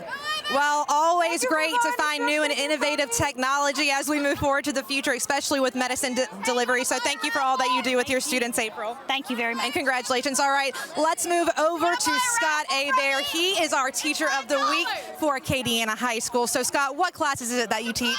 I teach Algebra 2 and Math 105. Okay, so talk about here in Acadiana, you guys got a great fan base. What is your favorite memory here teaching? Just getting to know the students, and I mean, you see them back here, they're just awesome to be around and very spirited, and we're like one big happy family. Well, are these students this spirited while they're in math class? Oh, absolutely, at least in my class. Do anything fun to kind of keep their spirits up? Yeah, I try and keep it as fun as possible. You know, in my Math 105 class, they're trying to earn college credit at the same time, so it's really cool to see them work towards, that goal that they can get that. So. Well, if you can get that college credit in early, it definitely does mean a lot. So thank you for all that you do, Scott, and congratulations. Thank you very much. All right, guys. Well, these are both of our Teachers of the Week, and thank you to Crown Trophy for the plaques. So congratulations to the both of you guys, and I'm going to send it back up to y'all. Thank you, Kate. Congratulations once again. We'll continue with more Scholars and Teachers of the Week. As we continue with our broadcast, the Acadiana Wreckin Rams marching band about ready to take the field and perform here in front of a big crowd at Ted Davidson Field, Bill Dotson Stadium. Time now to check in with one of our great sponsors of Game Time, and that is the Louisiana Farm Bureau Insurance. Hi, my name is Brian Chambly with Louisiana Farm Bureau. I work out of our state office in Baton Rouge. It's a blessing every day to be a part of an organization that has a culture of serving and giving back to our communities. We have offices throughout the state with local agents. And one of the ways we serve is by supporting and volunteering with youth sports. Tonight I'm at a middle school football game. My daughter's a cheerleader and they're excited. In just a few years, these kids will be playing and cheering on Friday nights. It's just a great time supporting local athletes and families in our community. That's what real service, real people is. If you'd like more information about Farm Bureau, visit lafarmbureau.com and enter your city, parish, or zip code.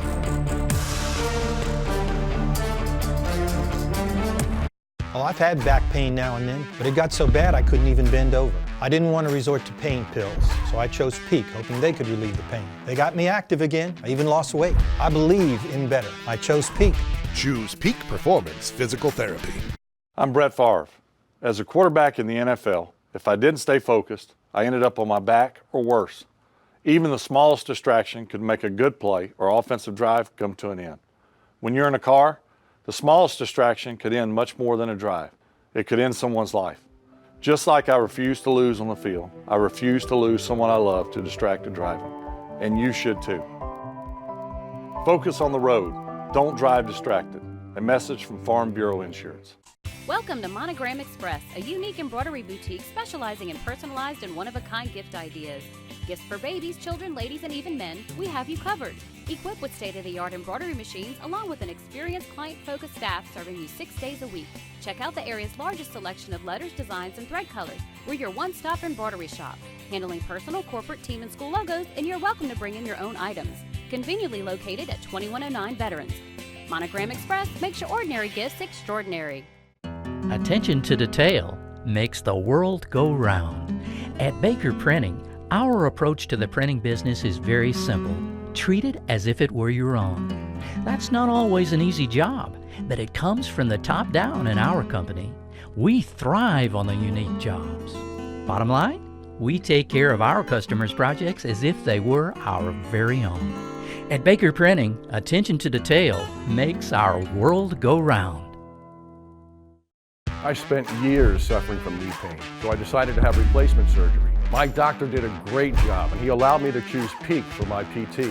I should have done this a long time ago. I'm so glad I chose Peak. Choose Peak Performance Physical Therapy. Tonight's Game Time Player of the Game is brought to you by ITI Technical College, your key to a better life.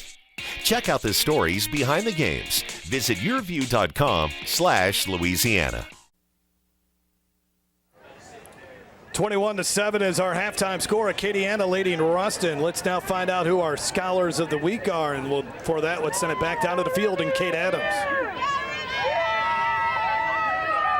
Students here with me. I've got Ruston Scholar of the Week, Brianna Vaughn, and our Acadiana Scholar of the Week, Remy Rossberry. Two great girls. I'm going to start over here with Brianna. Okay, Brianna, right before we came on, you told me that you are going to Grambling University, so congratulations on that. So what do you plan to study over at Grambling? I plan to study nursing so I can be a nurse practitioner for children. So, yeah. Well, it's awesome. We always can use more nurses in the world, that's for sure. Right now, let's talk about your experience at Ruston. What's your favorite class? My favorite class would probably have to be Reader History. I love that class. He's so much fun. And we just joke around and learn a lot about history. So, yeah, that's fun. So you're in your senior year over at Ruston. What's your favorite memory? My favorite memory is winning nationals my sophomore year for cheer. We just went in and we won, and we were so excited, and we came home with black jackets. So that was cool. Well, that's definitely always exciting. So congratulations on that, and congratulations tonight for being our Scholar of the Week for Ruston. Now I'm going to move over to Remy. Remy, congratulations on getting Scholar of the Week. But starting off, let's talk about some of your classes. What are your favorite classes right now? Well, I take dual enrollment, AP, and honors classes, so they're all pretty tough. I'm not really sure what my favorite would be, but probably Math 105. Mr. Aber teaches it, and he was also a Teacher of the Week, too. Well, math is so important. Look, he said he even had some fun incentives for you guys. Have you kind of started thinking a little bit about colleges, and if so, which ones are those? Yeah, I'm looking into UL and Nichols right now. I'm not really sure. I'm keeping my options open. I just want to find what's right for me. Now, do you have a major that you would like to study in college? Have you decided on that? Yes, exercise science. I plan to be a physical therapist. Well, wow, we've got two really great girls down here who obviously are going to pursue degrees in the medical field. Congratulations to both of you guys, and thanks again to Crown Trophy for these wonderful plaques that we get to provide all of our Scholar Athletes of the Week. Back to you guys. Thanks, Kate. It's now time to check in with another great sponsor of Game Time. That's Peak Performance Physical Therapy. My name is Jonathan Kearney. I'm a physical therapist at Peak Performance Physical Therapy on Perkins Road. Today I want to talk to you about a movement called a functional squat. A functional squat is a great movement for lower extremity strengthening, and if done correctly, you can minimize the stress on your joints as well. Now this goes for a weightlifting squat, a back squat, or just a simple squat around the house to get to something underneath the cabinet. So with this squat, we're going to look at three key things that we see in the clinic all the time, and that's pretty easily correctable with the mirror. The first thing is your knee position. When you squat, you want your knees to be over your toes and not toward midline. Two other things we want to look for are your spine position and your heel position. So with your knees corrected, there should be no curvature in your spine. You should have a slight forward trunk lean over your toes, and your heels should also stay on the ground. So we want to utilize your glutes and your quadriceps as much as we can. So with your heels on the ground and your spine position here and your knees over your toes, that makes for a great squat. If you have any more questions, come see me, Jonathan, at Peak Performance Physical Therapy on Perkins Road. Hey, Joe Martin here. You've seen our commercials over the years, and you may be wondering, what's in it for me? Well, ITI Technical College has been selected by Forbes magazine as a top 32-year college. But even more than that, the reason we do this is you. Our tagline is for a better life, and we mean that, for you to be able to have the life you've always dreamed about, to do the things for your family you've always dreamed about. And it can begin here, where we are dedicated to your success, because here at ITI, the reason we do it is you. We're here at Podna's Barbecue, Louisiana's best barbecue. I've got the owner, Gerald Hopper, and you've got mouth-watering, fall-off-the-bone ribs. Well, they're slow cooked, I can tell you that. We smoke them every day. If we're out of ribs, it's because the firewood was wet and we didn't have time to finish them off. Tim McGraw said you got the best baked beans in the world. And Tim McGraw was right. Podness Barbecue, Louisiana's best barbecue. Stop by today for some of those slow cooked ribs. Florida at Don Moore and Sherwood Forest at I-12.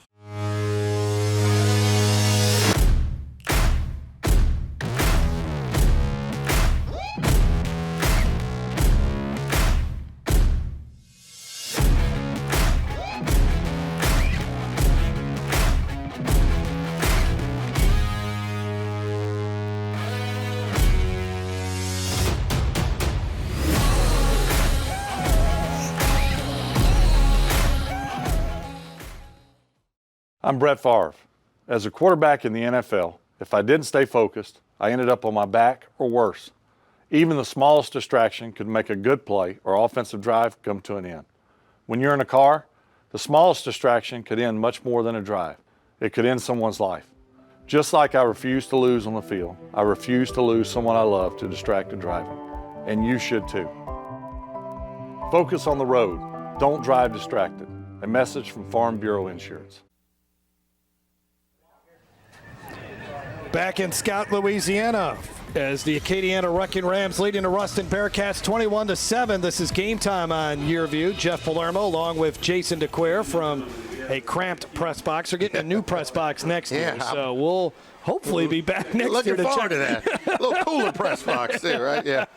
But what a start for Acadiana. They really dominated in that first quarter.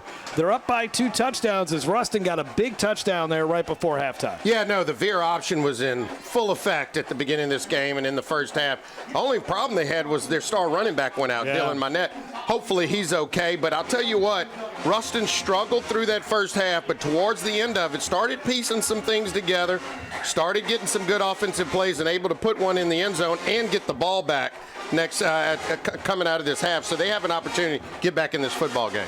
And they'll have to figure out a way to stop Lucky Brooks, who has 100 yards rushing already in this game, over 100 yards rushing for Acadiana. Let's take a look at the first half highlights, and Lucky Brooks was dominant on that opening drive of the night. This was a big play here. This was 4th down. They had him stopped, but he breaks a couple of tackles, does Lucky Brooks, and then Dylan Minette will finish off the drive with the first of 2 touchdown runs for number 1. Monette again, following his blocks, speed, quickness, the ability to break tackles. Acadiana up 14-0. And then here is some more Lucky Brooks. He gets into the end zone, and the Rams are up 21-0. Ruston's offense did nothing until the final drive of the first half. And getting into the end zone, Bull Hargrove. And here's a look at your stats. 180 yards rushing from Acadiana, what you would expect.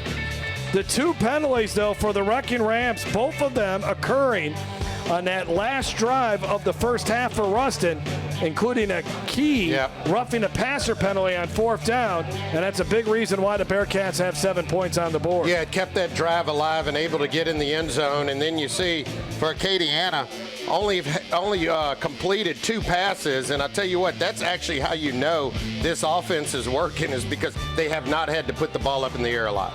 We'll see how they'll be able to perform without Dylan Minette. It looks very doubtful that he'll be able to return in the second half. Speaking of the second half, we'll have kickoff when we come back. Good crowd from Ruston has made the trip down to South Louisiana. Stay tuned. We got a good one for you here on Game Time. This throbbing neck pain was so bad it moved to my shoulders and was causing severe headaches. Then a friend suggested I choose Peak.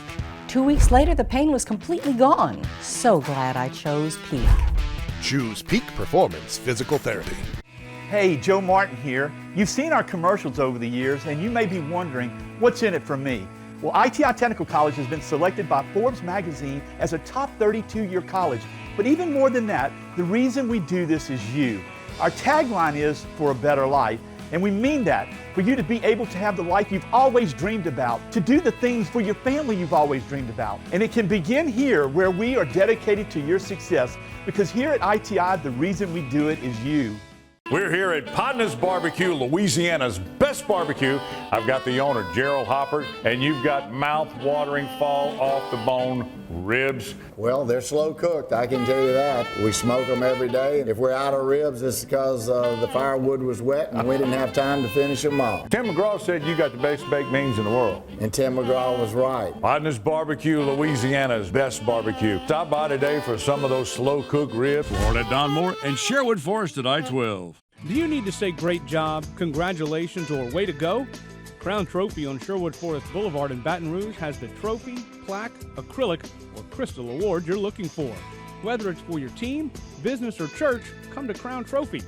We guarantee the highest level of customer service, and there's no charge for rush orders or trophy engraving. We're nationally known and locally owned. Visit us online to view our catalog at www.crowntrophy.com.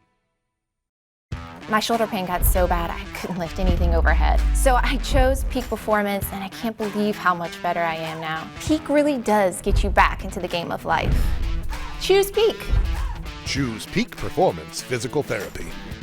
Tonight's Game Time Play of the Game is brought to you by Louisiana Farm Bureau Insurance.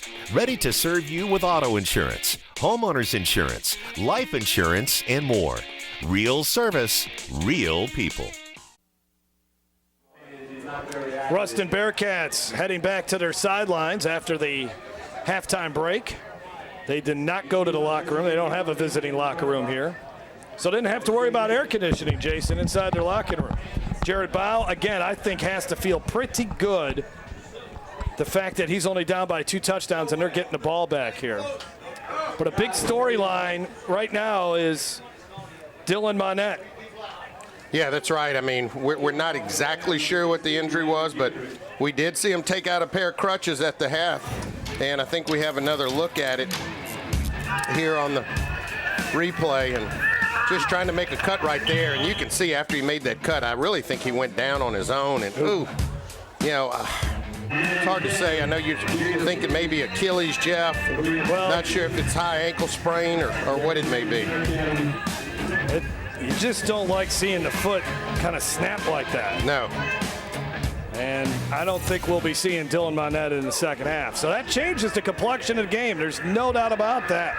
All right, here's the return from the 1. As the Bearcats down by 2 touchdowns and the return all the way out to the 20-yard line. So let's see what this Ruston offense can do. That's Jordan Spencer on the return. Jaden Procell, they got in a rhythm on that final drive. Yes, they were helped out by a couple of penalties, but it looked a lot better than the previous drives of the first half, that's for sure. Yeah, their playmakers were getting going. When you're talking about Procell at the quarterback position, Hargrove at the running back position, and they were able to get a couple balls into there to Big Cam Crow playing wide out. So if you can get those 3 touching the ball and making plays, you got a shot. And Devian Wilson, the fullback, also had a couple nice runs there. And they'll run it with Bull Hargrove here, who scored that touchdown right before halftime, and he gets about 3 or 4 yards. Acadiana defense last week allowed 155 yards. Last year, they allowed just 11 points a game. Their defensive coordinator is Kyle Siebold. Much of the same coaches that were here under Ted Davidson are still here. 7 members of the staff, too, at Acadiana were former Wreckin Rams, including their head coach, Matt McCullough, who was a quarterback here. Ruston's going to get a few more yards here. The defensive end just jumped off.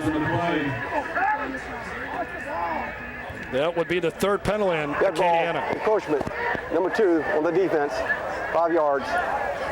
Replay the down. Well, this is what you need for Ruston here now. You're looking at a 2nd and short.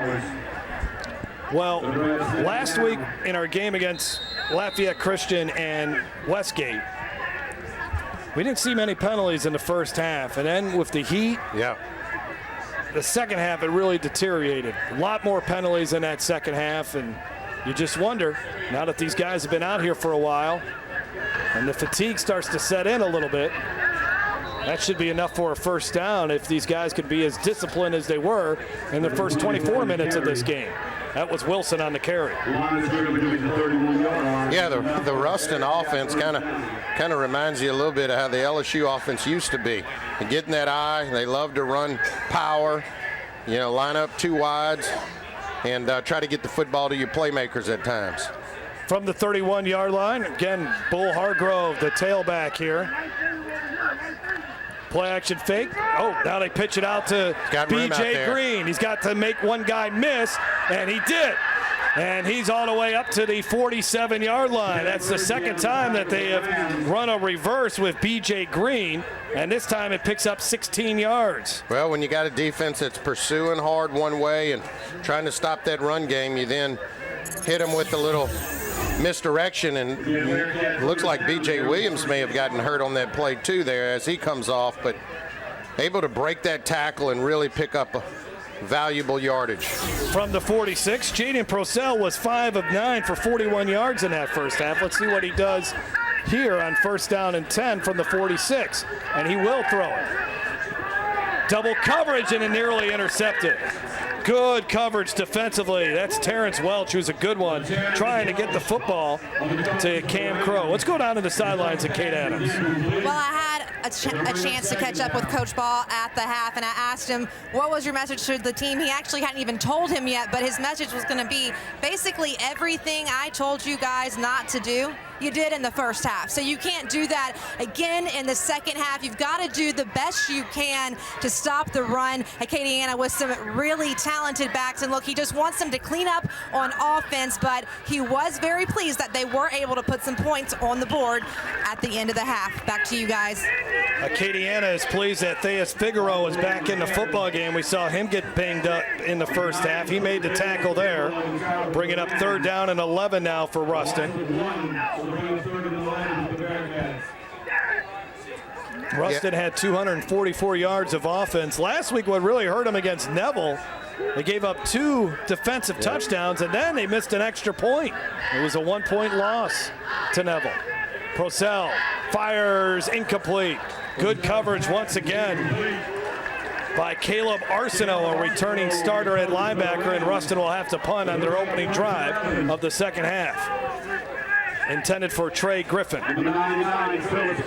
Well, a few positive plays there on Ruston. Looked like they had a drive going and got stalled here around midfield, be forced to punt the football. Now gonna have to play a little defense here. Caleb Phillips to punt. Ruston now 2 of 7 on 3rd down. There should be a penalty there against Ruston, and that's a bad punt by Phillips. Good field position here for Acadiana, but they did not have a guy set. Yeah, they missed that one. But, even if they did, they probably would have declined it because the punt was, no, they got the flag down there, at least the screen is. Oh, there it is on the near side. They got a flag down there. That was just a 20-yard punt. I'm sure they'll decline it.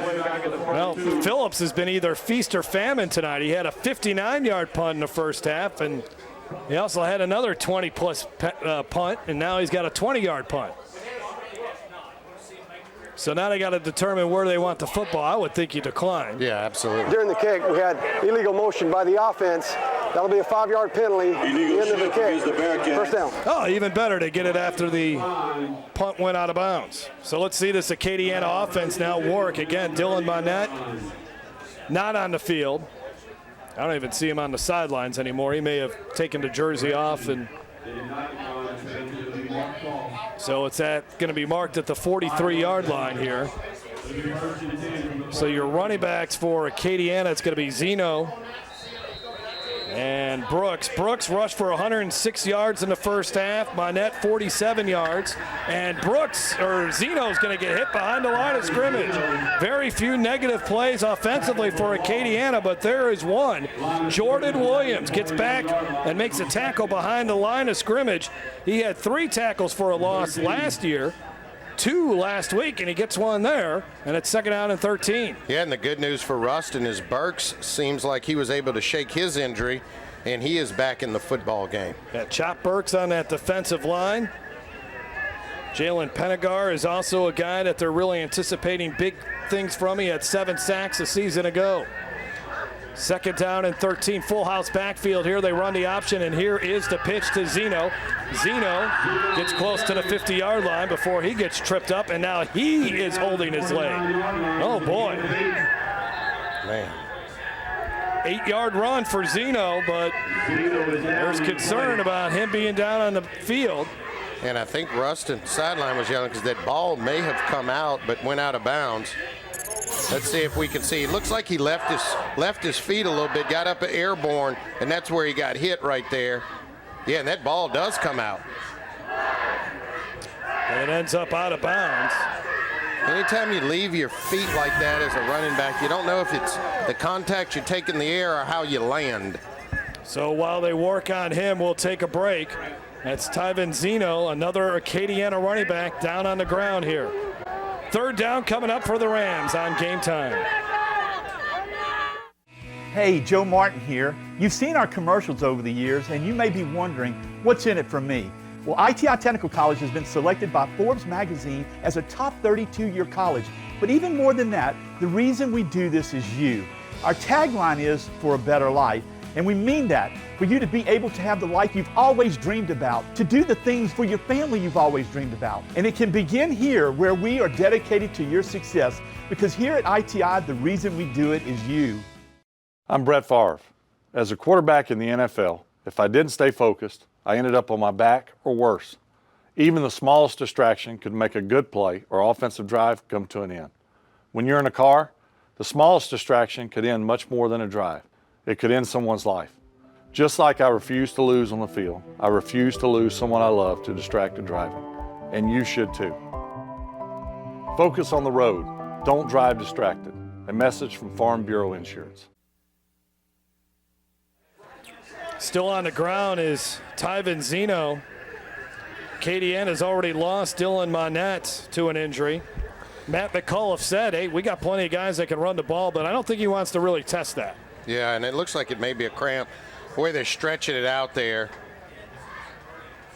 Those things, those little Charlie horses getting you. Those are painful. And, you know, similar, you mentioned it earlier, Jeff, last week. First half appeared to be pretty clean, but that second half, players begin to drop on us. It's humid, sun's going down, but it's still hot, and you start seeing a lot more of the cramping. And man, he's keeping that thing straight up. That cramp looks like it's still kind of eating him up a bit. I would say it's not as hot as it was last week. No, it's not. It's still humid though. Very. It's not even close to gumbo weather, that's for sure. 3rd and 6 here. Big down for both of these teams. Acadiana trying to get the momentum going again. Ruston feels like, man, we're one play away here from really get back into this game. And now Acadiana down a couple of running backs. Who do you think's going to get the ball here? You would think Lucky Brooks. Yeah, and also they're going to call a timeout. Williams didn't like what he saw when he went out there and lined up. That is the second timeout, or first timeout called by Acadiana. Well, let's take a look at the schedule coming up here on Game Time. Next week we'll be in St. Francisville for Live Oak and West Feliciana. Then we'll be over in Denham Springs, who lost their season opener to Hahnville, as they'll be taking on the Assumption Mustangs. Big game October 4th. Yeah. Looking forward to that one. Catholic High versus St. Thomas More. Both of those teams are looking really good right now. And you want to talk about great rivalries? Yeah. Well, there might not be anything better than Lutcher and St. James. Looking forward to that. Vacherie. De La Salle versus West Florida. Madison Prep at U High, week 8. Week 9, we get a Catholic League matchup between Holy Cross and Brother Martin. And then we'll wrap up the regular season. Zachary, who lost last week to EA, they'll be taking on the Walker Wildcats. Jeff, you remember doing that Madison Prep game where we had Roach playing defensive line? How about that? Yeah, come back to haunt us over there in Texas. Made some big plays. All right, here comes the blitz for Ruston. Can Williams get away from it? Throws downfield. Great job on the pass defense. Outstanding job by Ruston's Jacob Martin, who's also a starter on the baseball team. And he made a nice play there as a defensive back to force the punt. And I'm going to tell you, it was a smart play by Martin. Watch this when he rolls out. He actually probably has an opportunity to intercept it, but you don't want to go through the receiver and commit the interference, and obviously it'd be a first down. And so here does the smart thing and just knocks the ball down so that you get an opportunity to get the football back. Acadiana now 1 for 4 on third downs. And we have another timeout. All right, Acadiana, they burned through their timeouts quickly in the first half. And this one's going to be on Ruston, so both teams. The Acadiana Wreckin Rams, what a dominant run. They won their first state championship in 2006, won another one in 2010, and then they went back-to-back. Here's the 2013 celebration. And then they won it all in 2014 as well.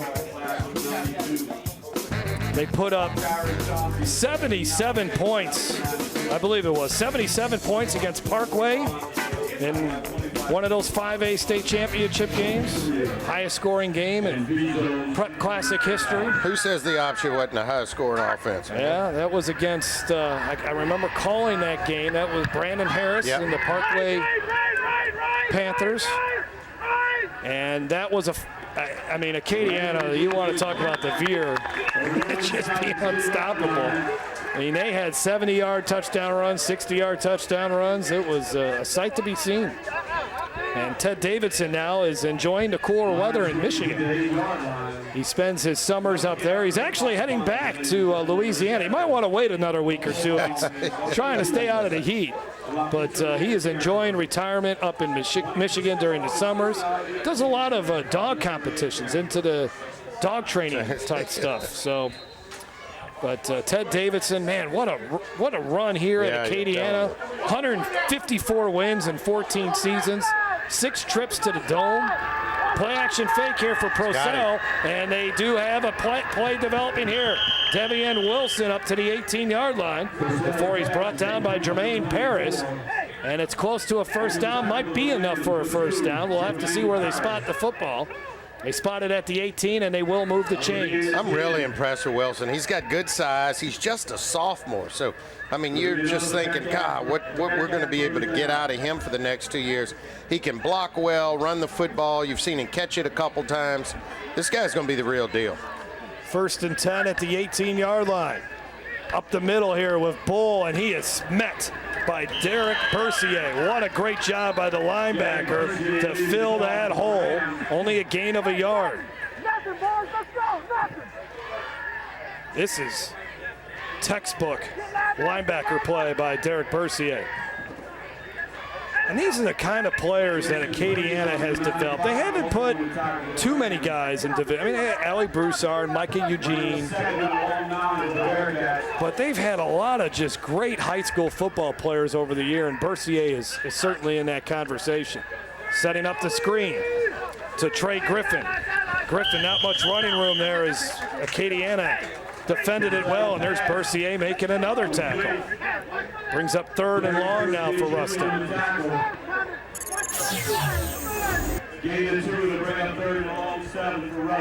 Good look at the screenplay there, but as you mentioned, just how quick Bercier is able to move, get to the sideline, make the tackle, and you saw him also reaching for that ball like all great players do, trying to get the strip. 3rd down and 7 for Ruston.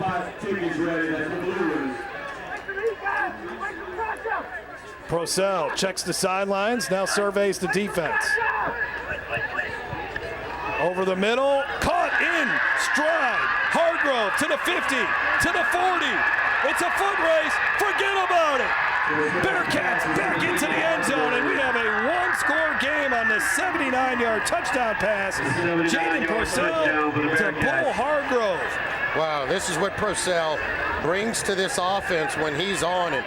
No doubt, great run after the catch by Hargrove, but what allows this touchdown to happen is a perfect throw here by Procell. I mean, you couldn't, that is a tight window, couldn't throw that ball in there any better, and it gives Hargrove an opportunity to catch and run with the football. And Coach Boss says Bull's probably the fastest person on the team, and you got a good shot of his speed there. He had a 77-yard touchdown catch last week against Neville. That one for 79 yards. And Procell was perfect on that drive. 3 of 3 for 91 yards. Nice job by the senior. And Ruston is in the ball game. Stay tuned. More of Game Time after this. He worked in construction at 15. Pulled wire, installed conduit, then built one of Louisiana's most successful businesses. Conservative outsider Eddie Risponi. I'm Eddie Risponi. Today we employ thousands of Louisianians. We did it with hard work, not higher taxes, worker training, not welfare handouts. I'm Eddie Risponi. I've spent most of my life helping create good jobs, thousands of jobs, and that's exactly what I'll do as your governor. Welcome to Monogram Express, a unique embroidery boutique specializing in personalized and one-of-a-kind gift ideas. Gifts for babies, children, ladies, and even men, we have you covered. Equipped with state-of-the-art embroidery machines, along with an experienced client-focused staff serving you 6 days a week. Check out the area's largest selection of letters, designs, and thread colors. We're your one-stop embroidery shop, handling personal, corporate, team, and school logos, and you're welcome to bring in your own items. Conveniently located at 2109 Veterans. Monogram Express makes your ordinary gifts extraordinary. Well, if you went away when the score was 21-0, welcome back. We got a football game as the Bearcats have scored 2 consecutive touchdowns here, or at least scored the last 14 points, and it's a touchdown ball game. This kick will get into the end zone for a touchback, and Acadiana's vaunted veer, which was unstoppable in the first quarter, they're down a couple running backs. Dylan Monette is on crutches. Tyvin Zeno had to leave the game in the last drive. And so you've lost 2 of your 3 top running backs here. And then Figaro, who we've seen battling an injury, getting retaped on the sidelines. Yeah, not what you want to see if you're Coach McAuliffe with your Wreckin' Ram team. A couple of your best players are now on the sideline with injuries. Keontae Williams, we'll see if he starts running the ball a little bit more here. Running off the right side, and a big hit. This Bearcat defense is fired up now. They are fired up. Jordan Spencer, a Northwestern State offer earlier this week, and he had a really good year last year with 53 tackles. Makes a big hit there after a gain of just 3 or 4. That was Omari Wiggins now carrying the football, sophomore. Yeah, how momentum can shift in a football game. When you thought this thing was over in the first half, here you go, Ruston, now the aggressor. A couple of good defensive plays, defensive series, and really I think it all comes down, the turning point was that personal foul that hit on the quarterback, allowing Ruston to get a touchdown right before the half. And now an offside or false start penalty on Acadiana. False start, number 59 on the offense. We played the down. Gavin LeBlanc, the senior guard. This is where you need your quarterback, Keontae Williams, to really step up, show some senior leadership. Yes, we've lost 2 running backs, but we've still got a good football team. Get this thing back on track, clean up some of these penalties, and get back to running Wreckin' Ram offense. Our ITI Technical College scoring drive, and now we have a hydration timeout. A 2nd down and long coming up here for the Acadiana Wreckin' Rams, with the momentum certainly in favor of the Ruston Bearcats. High school and college football fans, be sure to check out YurView's recruiting podcast called Over the Middle. Over the Middle is hosted by recruiting guru Jeremy Crabtree. Each week, Jeremy will take you inside the huddle, interviewing players, coaches, and industry insiders in and around college football. All that and much more each week on the Over the Middle podcast. Check it out at YurView.com.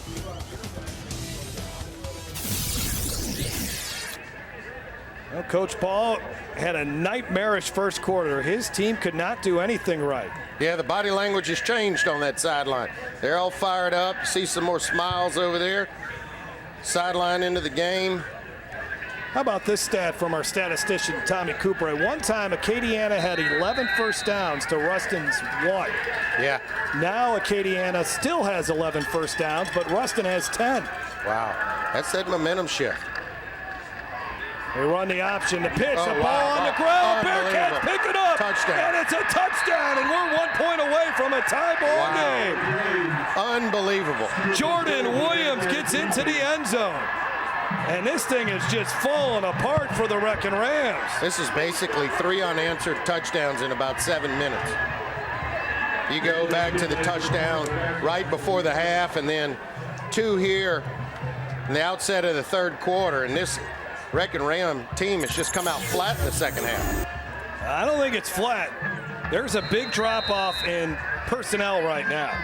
And that's Zeno that was back out in the field. Remember, the last time we saw him, he was needing they blocked the extra point. An extra point cost Ruston a win, or at least a chance at overtime against Neville last week. And here we get a blocked extra point, and now limping off the field is their kicker. And that's not their kicker. I thought that was number 99, but still you have a Ruston player. That's Jacob Martin, who's made some nice plays in the defensive secondary. But let's look at what should have been the game-tying extra point, blocked by Acadiana. I never got it up. Well, did you see that? The reason he comes off limping, he placed the football on his shoe. He kicked his foot there. Okay. That's why he came off limping. And I think when it was a high snap, he tried to get it down on the ground, but he accidentally put it on his cleat, and the kicker came through and just kicked the cleat in the ball and everything. Ooh, but now Coach Ball is saying, not again. This is the score that they lost, 21-20. That was the score they had last week against Neville. Yeah, but there's a lot more football game here. This score is not going to remain 21-20. A lot of similarities. There was a 77-yard touchdown pass to Hargrove. Here's a 79-yard touchdown pass. Returnable here from the 2. Acadiana trying to get a big play on special teams. And they'll get it all the way up to the 33-yard line. That's a nice return, maybe a little spark here for Acadiana, who was once up 21-0, now clinging to a 1-point lead. Well, they got to get number 4 going. I mean, that's going to be the key to this offense. And also, I think Keontae Williams is going to have to step up a little bit more since you've lost Minette. But, you know, you really haven't seen much of Brooks at all here in the second half. Zeno back out there. Yeah, let's see if number 4 starts touching the ball. He had over 100 yards rushing in the first half. And there he gets it. And that time only a yard or 2. Making the first contact again, Jordan Williams, who just scored that touchdown for Ruston. 20 points in 6 minutes and 34 seconds for the Bearcats. Very impressive. Yeah, completely different Ruston team this half. And, you know, they wanted to play keeping Acadiana behind the chains, and they've been able to do it in the second half, which is why I think they've had some success. I think it's just easier to defend this team when you don't have Minette out there, because Minette and Brooks play off each other so well. Either guy can really beat you. Now you can really zone in on Brooks. Play action fake. Williams running out of there. He's got room to run. And he's got the first down this key time. And he needs to start making some plays, and that's the first for him. Keontae Williams gets the big first down there for Acadiana, their first in a long time. Yeah, I do. I agree. Keontae Williams is now going to have to become a part of this running attack. He's a dangerous runner as well. You lose one of your, not one of your, but probably your best runner on the football team, and your senior's going to have to step up, make some plays. He did it there. From the 45-yard line now, Keontae Williams had 37 yards rushing. Good leader. Was not in that playoff game last year against Zachary. He had suffered a concussion the week before. Miscommunication here. And again, Jordan Williams, another tackle behind the line of scrimmage, a loss of 5. And see, Jeff, look, I know Dylan Minette is out of the football game, and yes, he is the best player on the field tonight. But you're seeing the Wreckin Rams do some things that they just typically don't do. One, they put the ball on the ground and they fumbled it. That should not have happened. And here, you're now getting miscommunication and negative plays. That also shouldn't happen in this Wreckin Ram offense. Going back to our keys to the game, wanting to get them in passing situations, get them behind the chains. There's a perfect example of it. Good job by Jalen Pennegar, too, there for Ruston to get in the backfield, cause a little havoc. Handoff here to Jeremiah Brown, a sophomore who they have high hopes for. Gets only 3, and it's 3rd and long. I think you got to punt it here. Well, still 3rd down. Oh, I'm sorry. You're right. I thought that was 3rd down. 3rd and 12. We'll see what Keontae Williams can do. You know, another guy that I see in crutches, 8 carries, 5 yards, Josh McDaniel, who for Acadiana was expected to be a tight end for him. He's down on the sidelines, just wearing his jersey. He might have gotten hurt in practice. We haven't seen him all game. And they looked to be, I don't think they were set. No. So back them up again here. And these are the things that I'm talking about, Jeff, and I agree. Good ball. False start. Number 17 on the offense. Still third down. Julian Arsenault. There you look at Josh McDaniel, a guy that they were counting on to help block and make some catches out there, but he is obviously out or not playing in this one. Yeah, and we talked about all the miscues that Ruston had in the first half. Well, now it's a bunch of miscues and flags for the Wreckin Rams here in the second half. From the 38-yard line. Let's see if Keontae Williams can make another big play. Brown in the backfield. Play action fake. Off his back foot. Incomplete. And his receiver, that's Jeremiah Brown, but he never really got his feet set there, Jason, and he had time to step into that throw. Yeah, and Jeremiah Brown was expecting it over one shoulder and then had to completely turn around and locate the football, but he had him open there. Just kind of floats it up there, but you can see he had to turn around and then try to find and locate the football, and that's very tough, particularly for a team that doesn't throw the football very often. Landon Guidry will punt it away. This is a good punt, high, and dropped on the ground. Wreckin Rams all over it. Big miscue for the Ruston Bearcats, who had all the momentum in the world, and it is just flipped on them.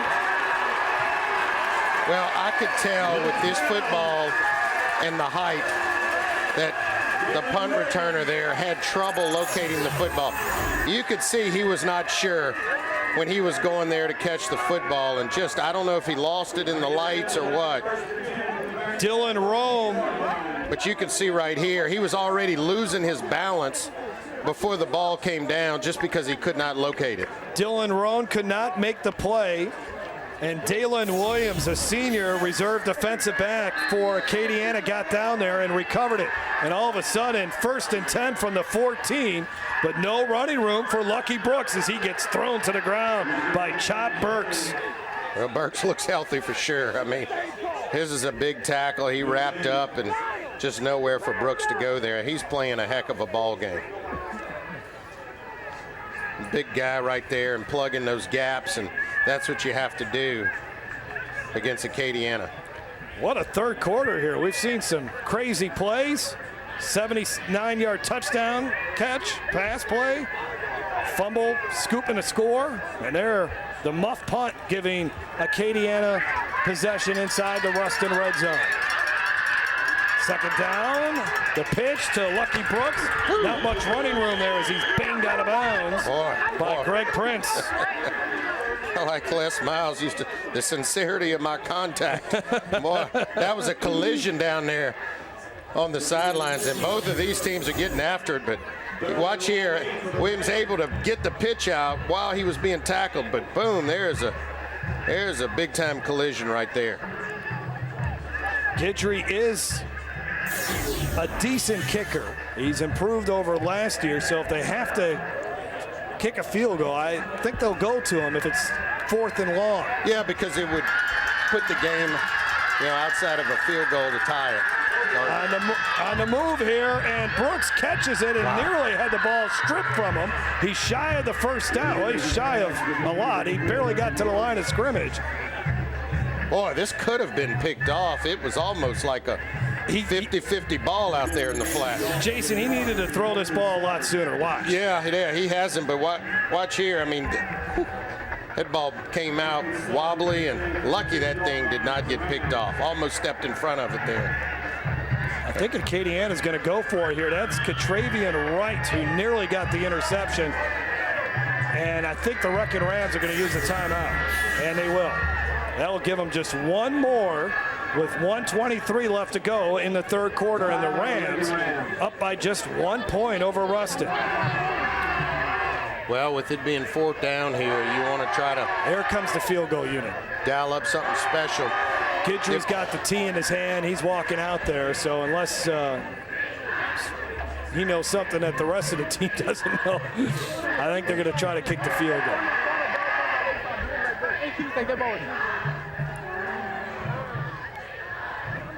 Yeah, let's see here. Definitely have the special teams unit out there. You also have to be careful of a fake here. Why not? We've already seen a few crazy plays in this third quarter.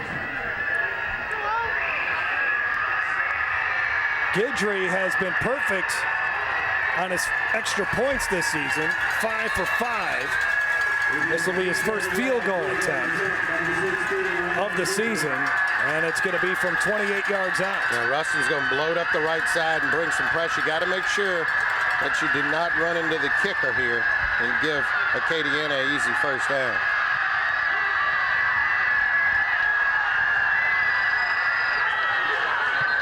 And there's a whistle, and it looks like that field goal would have been good, but I think Ruston jumped offside. Or was Acadiana? Prior snap, encroachment, number 16 on the defense, 5-yard penalty, still 4th down. What do you do here, Jeff? You take the points off? I take the points off. And go for it? I go for it. It's wow, now 4th down buddy. and 3. Whew, I don't know about that. I think I don't think there's not much. I think there's not much difference between a 4-point game. It's a bigger difference to be up by 8 instead of 4. But I think. Yep, here comes Keontae Williams. So big 4th down coming up here from the 6-yard line. Zeno, Brooks in the backfield. Brooks is stopped. Tackled right away by Brandeis, Merrilton, and Ruston.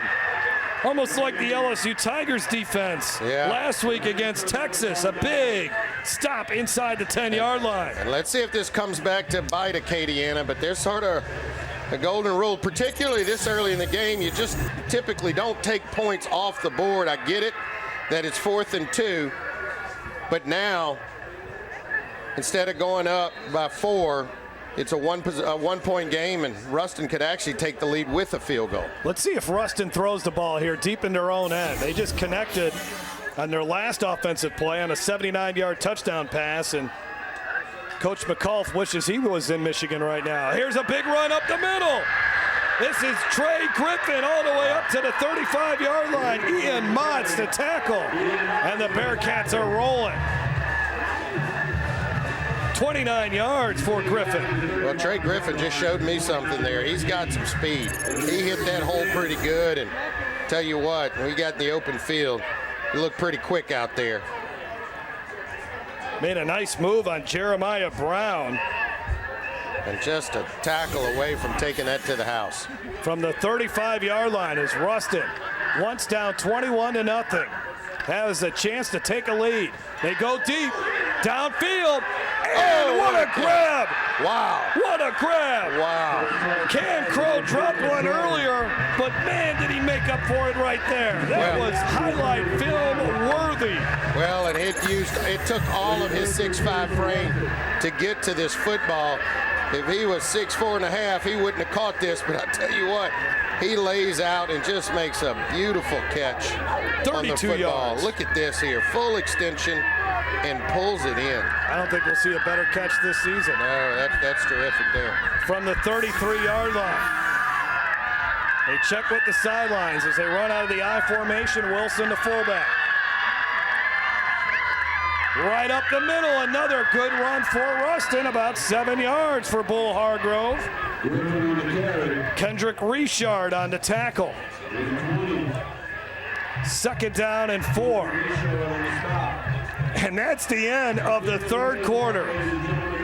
What a turn of events. A touchdown late for Ruston in the first half gave them hope.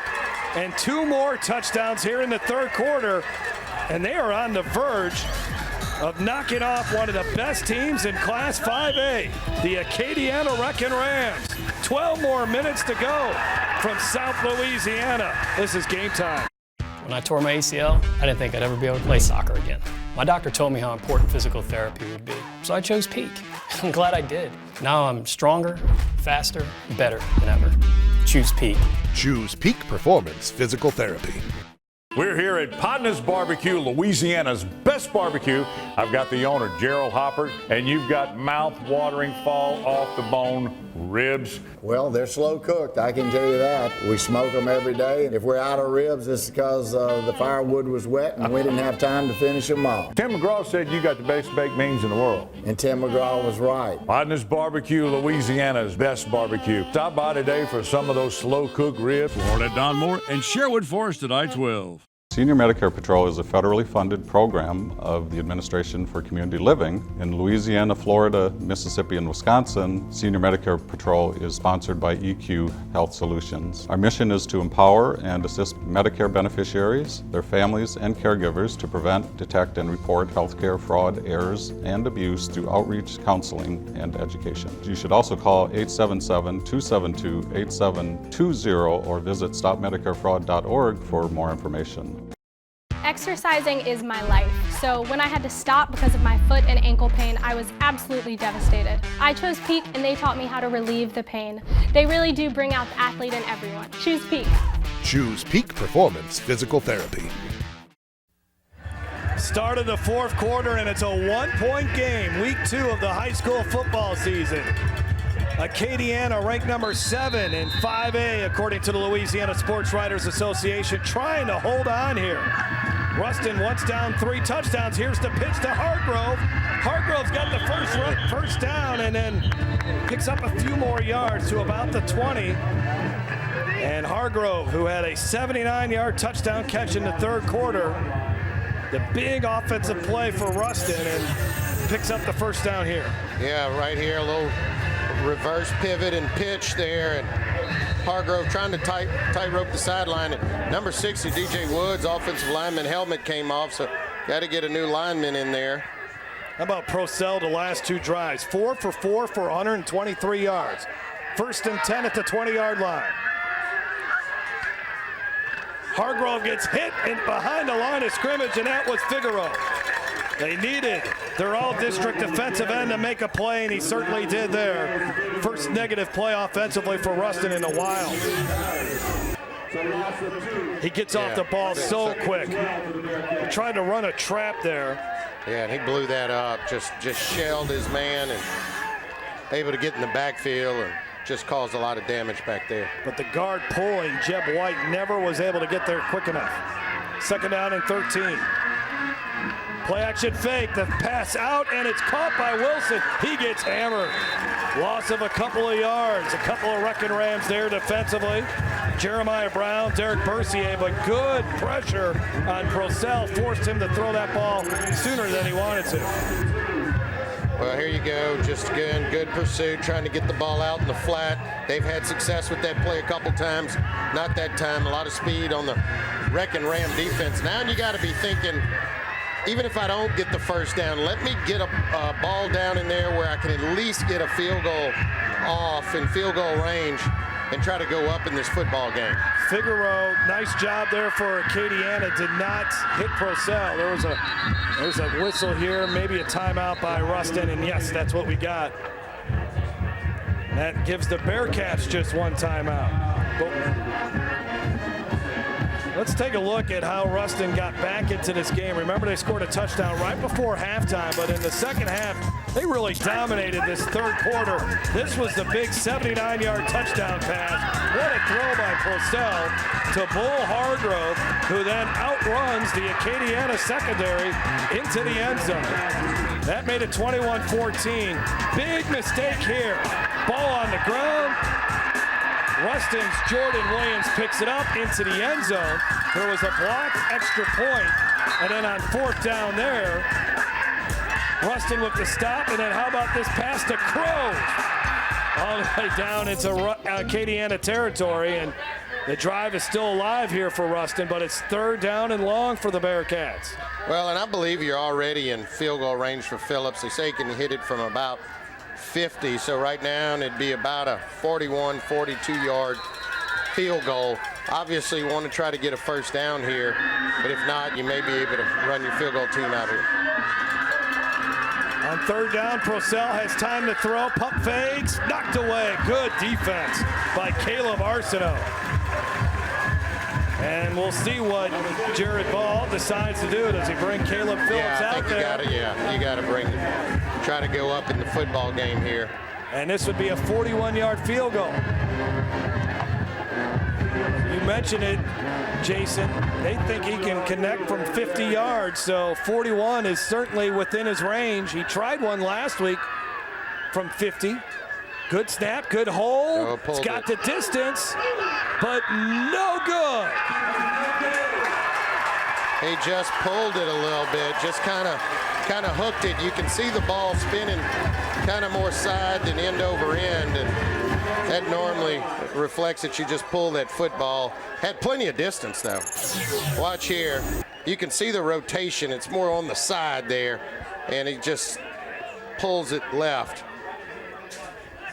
But had plenty of distance, so we know he can kick it from out there. And in high school football, that is a touchback if the ball reaches the end zone. So Acadiana starts at its own 20-yard line. Williams and the Wreckin Rams trying to get that offense going again as Zeno is upended after a gain of 5. But a good start here for Acadiana. Their offense has been quiet. They have not scored since the second quarter, really. This game has changed when Dylan Monette went down with the foot injury. Since then, Acadiana's offense really hasn't looked the same. And Ruston has been able to slow them down, and their offense has gotten on track. Yeah, it hadn't looked the same. They hadn't scored a point in the second half.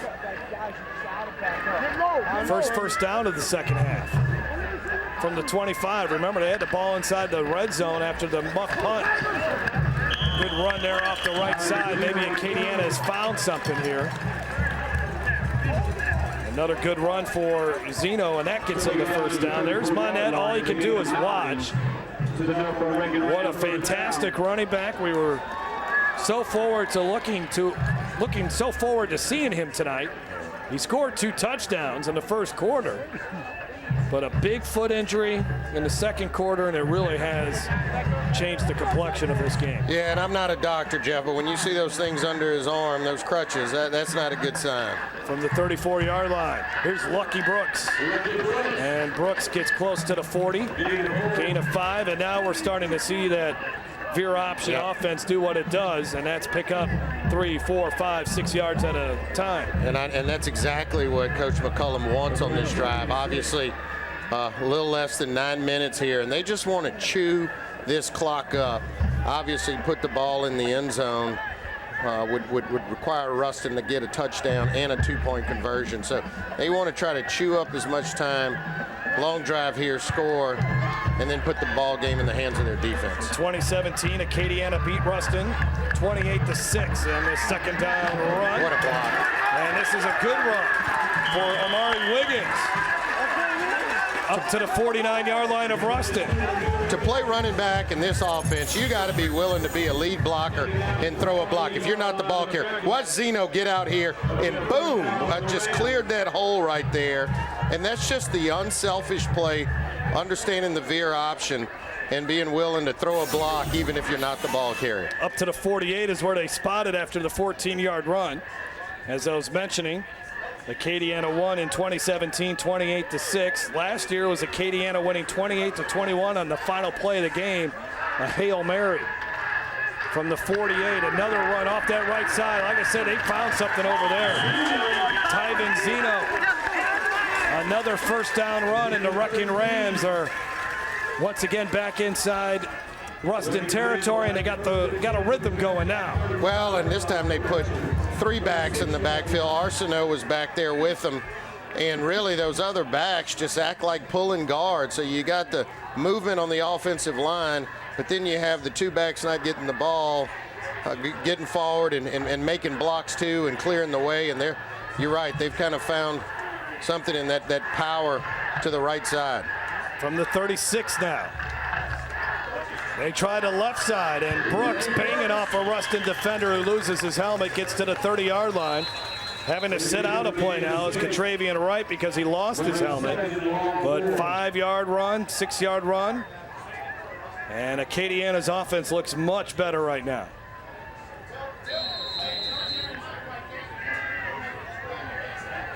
And you can see working on that clock, too. They got the ball with a little over 9 minutes.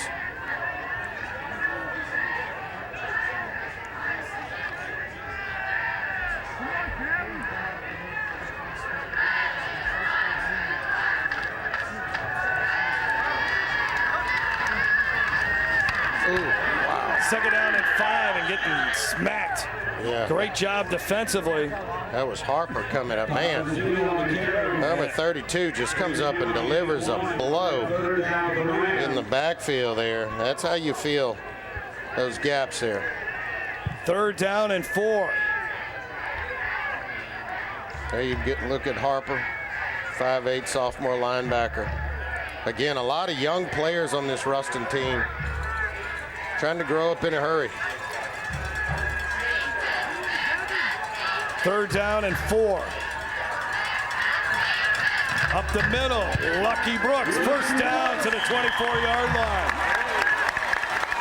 And I have a feeling Acadiana, a reason why Acadiana all of a sudden has turned it on, maybe some divine intervention, Jason.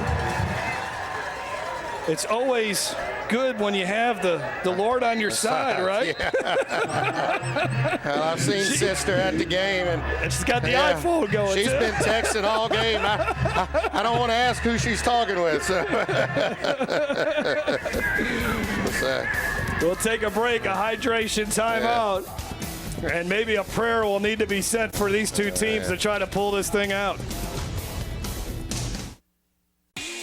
Tonight's Game Time Play of the Game is brought to you by Podna's Barbecue. Slow cooked, fall off the bone perfection, and the best baked beans in America. I'm Brett Favre.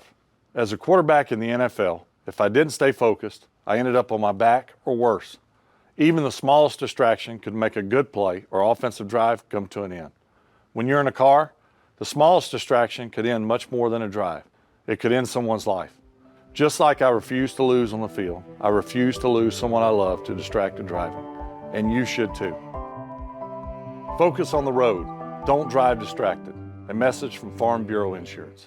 Tonight's Game Time League standings are brought to you by Visit Baton Rouge. It's not just the capital city, it's the hub of all things Louisiana. Find out more about all the Red Stick has to offer at visitbatonrouge.com.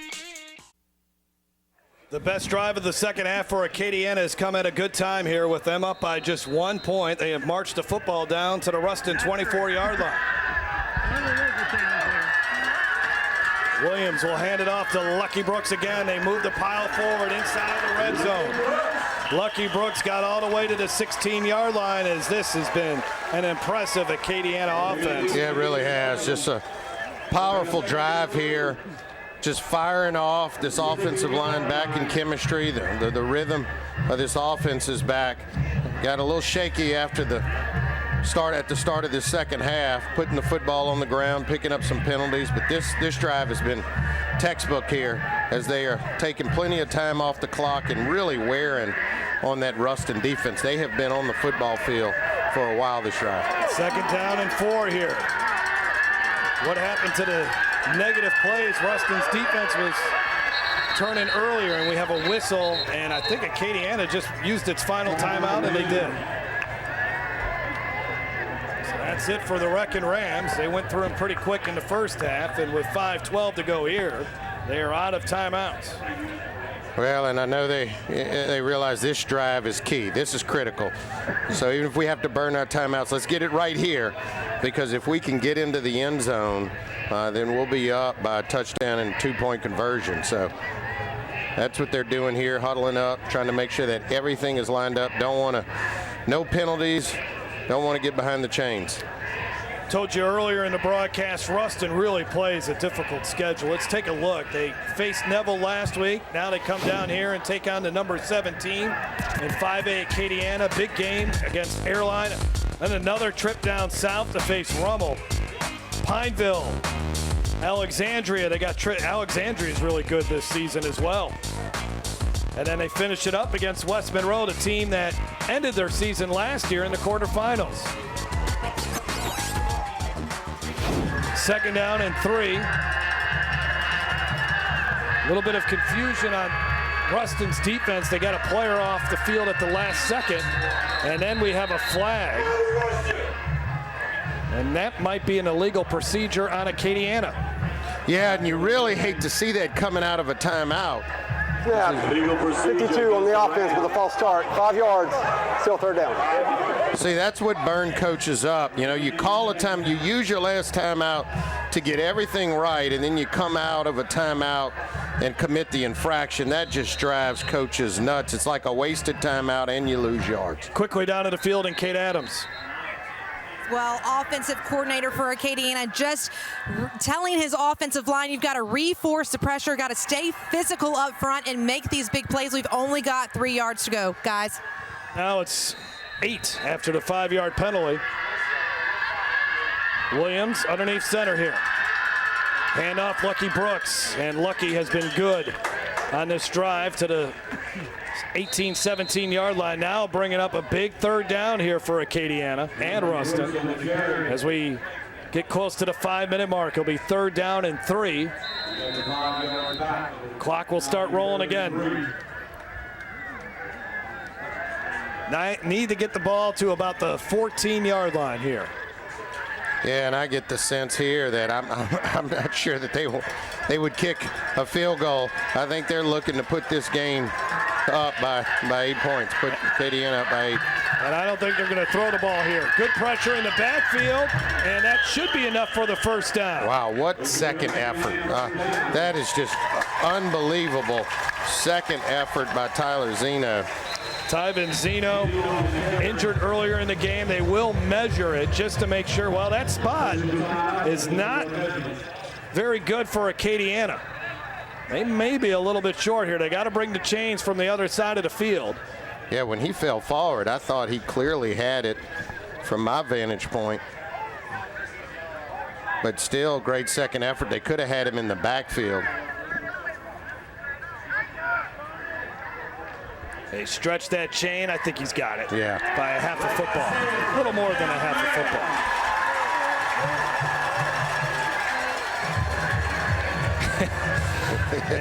Sister loves it. Yeah, whoever she texted was the right call, the right text there. I think we know who she texted. 1st and 10 at the 14.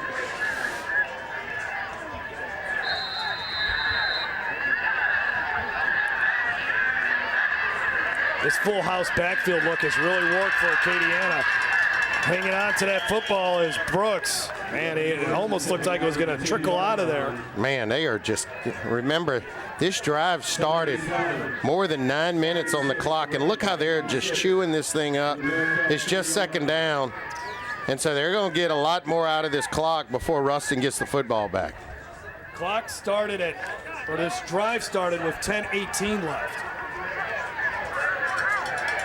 at their own 20-yard line. 2nd and 6. And a handoff for a comeback.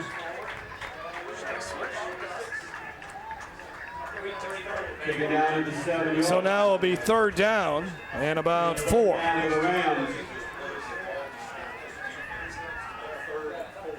Another big 3rd down coming up, and man, the clock really becoming an issue now with 3:20 and counting. Yeah, I mean, you would never think that when they get the ball with 10 minutes. I mean, this is just classic Acadiana football. And if they are able to punch this football in the end zone, they're going to look back to this drive, and it would be clearly the winning drive here. 14th play of the drive right here on 3rd down. Up the middle, is it enough for the 1st down? It is not. They are short a yard. 4th down and 1. There's no question what they're going to do here. They're going to line up and fire off, and they're going to pick this 1st down, try to get this 1st. I got a player down there. Well, that's going to stop the clock unless he can't get off the field. Looks like he's going to try to gut it out. Yeah, I think his teammates went over there. Said, come on, buddy. We need you up. This clock running is part of this offense. That's Dylan Fant. 4th down and 1. 1-point ball game. Late in the 4th quarter. Brooks got the 1st down. That will stop the clock with 2:18. Yeah, and look, if Acadiana doesn't score here, you're probably going to, on this next possession, you're going to have to call a timeout. And that ball's come out almost a couple times on this drive. And Jeff, I know it sounds crazy, but I would almost let them score here. You got to get the ball back. And look, if they continue to milk this thing, it gives you less of a chance to score. First and goal at the 3. They don't let them score. They stand Brooks up, and now they've got to use one of their last timeout. Almost reminds me of the Saints game this Sunday. Had Houston not scored as quick as they did, the Saints would have never had a chance to come back. And another factor, again, remember in high school football, it's now a 40-second play clock when there's not a timeout. So you can really run the clock down. Well, they burned him. They burned their last time out here, and so that's what they were trying to force them to do. That way, when they do get the ball back, it's long yardage and no timeouts. This is a 16-play, 78-yard drive that's taken 8 minutes and 28 seconds off the clock. Unbelievable. That's just 3/4 of the quarter that they've had the ball. And it has the football just outside the 1-yard line. Acadiana trying to go 2-0 on the season. Ruston trying to avoid an 0-2 start.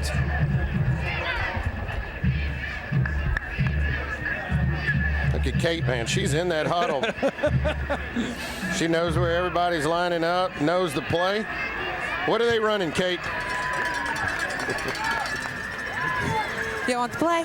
Yes. Sure.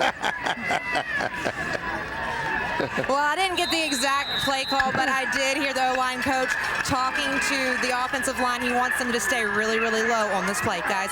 Yeah. Second and goal, big part of the Veer offense, firing low. Touchdown, Acadiana. Zeno gets in his first touchdown of the night. And it's a 7-point game, big extra point coming up here. What a big, big drive for Acadiana. I mean, just milking the clock, milking most of this quarter, able to punch it in. And just kind of what they did the whole way on this drive, as Kate mentioned, getting low, firing off, and getting that ball into the end zone. And now this is a critical extra point here. To make it an 8-point game. Landon Guidry.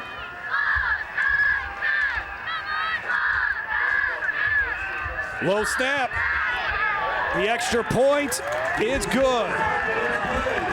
So if Ruston scores, they'll obviously have to go for 2 to try to tie this game. You don't see it too often in this day and age of spread football, but that was an 18-play drive to give Acadiana an 8-point lead. Hey, Joe Martin here. You've seen our commercials over the years, and you may be wondering, what's in it for me? Well, ITI Technical College has been selected by Forbes magazine as a top 32-year college. But even more than that, the reason we do this is you. Our tagline is for a better life, and we mean that, for you to be able to have the life you've always dreamed about, to do the things for your family you've always dreamed about. And it can begin here, where we are dedicated to your success, because here at ITI, the reason we do it is you. He worked in construction at 15, pulled wire, installed conduit, then built one of Louisiana's most successful businesses. Conservative outsider Eddie Risponi. I'm Eddie Risponi. Today we employ thousands of Louisianians. We did it with hard work, not higher taxes, worker training, not welfare handouts. I'm Eddie Risponi. I've spent most of my life helping create good jobs, thousands of jobs, and that's exactly what I'll do as your governor. Tonight's Game Time Play of the Game is brought to you by Louisiana Farm Bureau Insurance, ready to serve you with auto insurance, homeowners insurance, life insurance, and more. Real service, real people. 28-20 is our score. Acadiana, first touchdown of the second half. But there's still time here for Ruston to come back. Wreckin Rams, the number 7 team in Class 5A with high hopes this season. Trying to knock off their rivals from the north, and that ball goes into the end zone, and Ruston will need to go 80 yards. No timeouts here. But their offense has played much better in this second half after a really shaky start in the first quarter. Jaden Procell's got a 79-yard touchdown catch. And how about that drive for Acadiana? 8 minutes and 31 seconds off the clock. Zeno into the end zone. And it's been a long time since that Ruston offense has been on the field. They've only run 5 plays in this fourth quarter. And this is a tough position for Procell. Got to go 80 yards, no timeouts, 1 minute, 47 seconds. Everything's got to be perfect, in rhythm, and getting out of bounds. How about this? They run an option play. That only gets him about 3 yards. As he had the option to pitch it to Hargrove, but Procell kept it. They only get 4 yards. Quickly back up to the line of scrimmage now. As Procell keeping an eye on the sidelines as he gets the play in. Swing it out.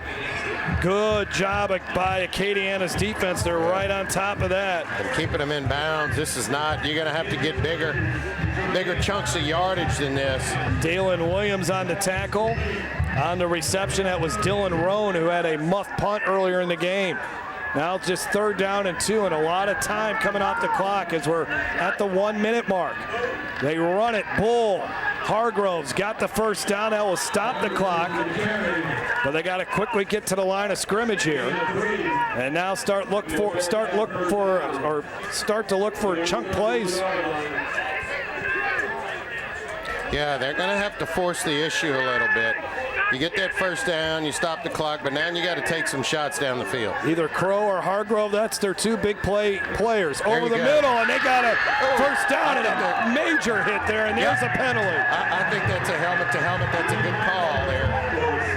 And a great play there by Dylan Roan to hang on to it, but Ian Motts might be called here for the targeting penalty. Let's see, and I know it's bang-bang. Let's see where the contact is. He hits him high, but let's see if it's helmet to helmet here.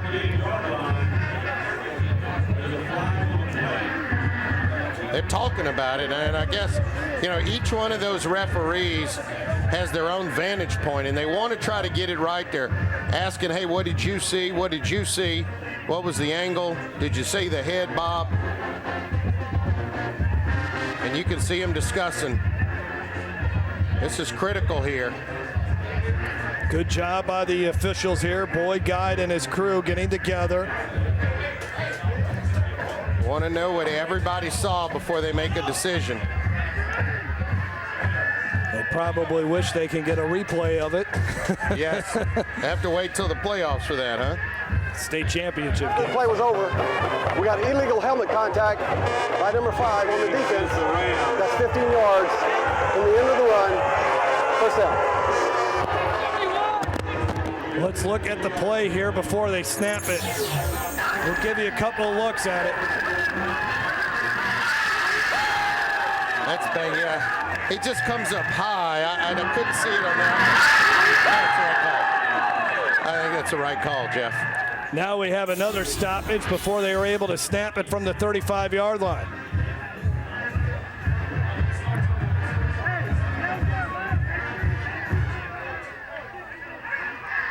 They might put some more time on the clock, or more time on the clock here. Well, we can't hear the referee. We'll put the clock back to 38 seconds, and the clock will start on the snap. Everything looks to be at 38. Okay, all right. 1st and 10 from the 36-yard line. Remember, no timeout, so your receivers have to be aware of the situation. If it's not a first down, you got to get out of bounds.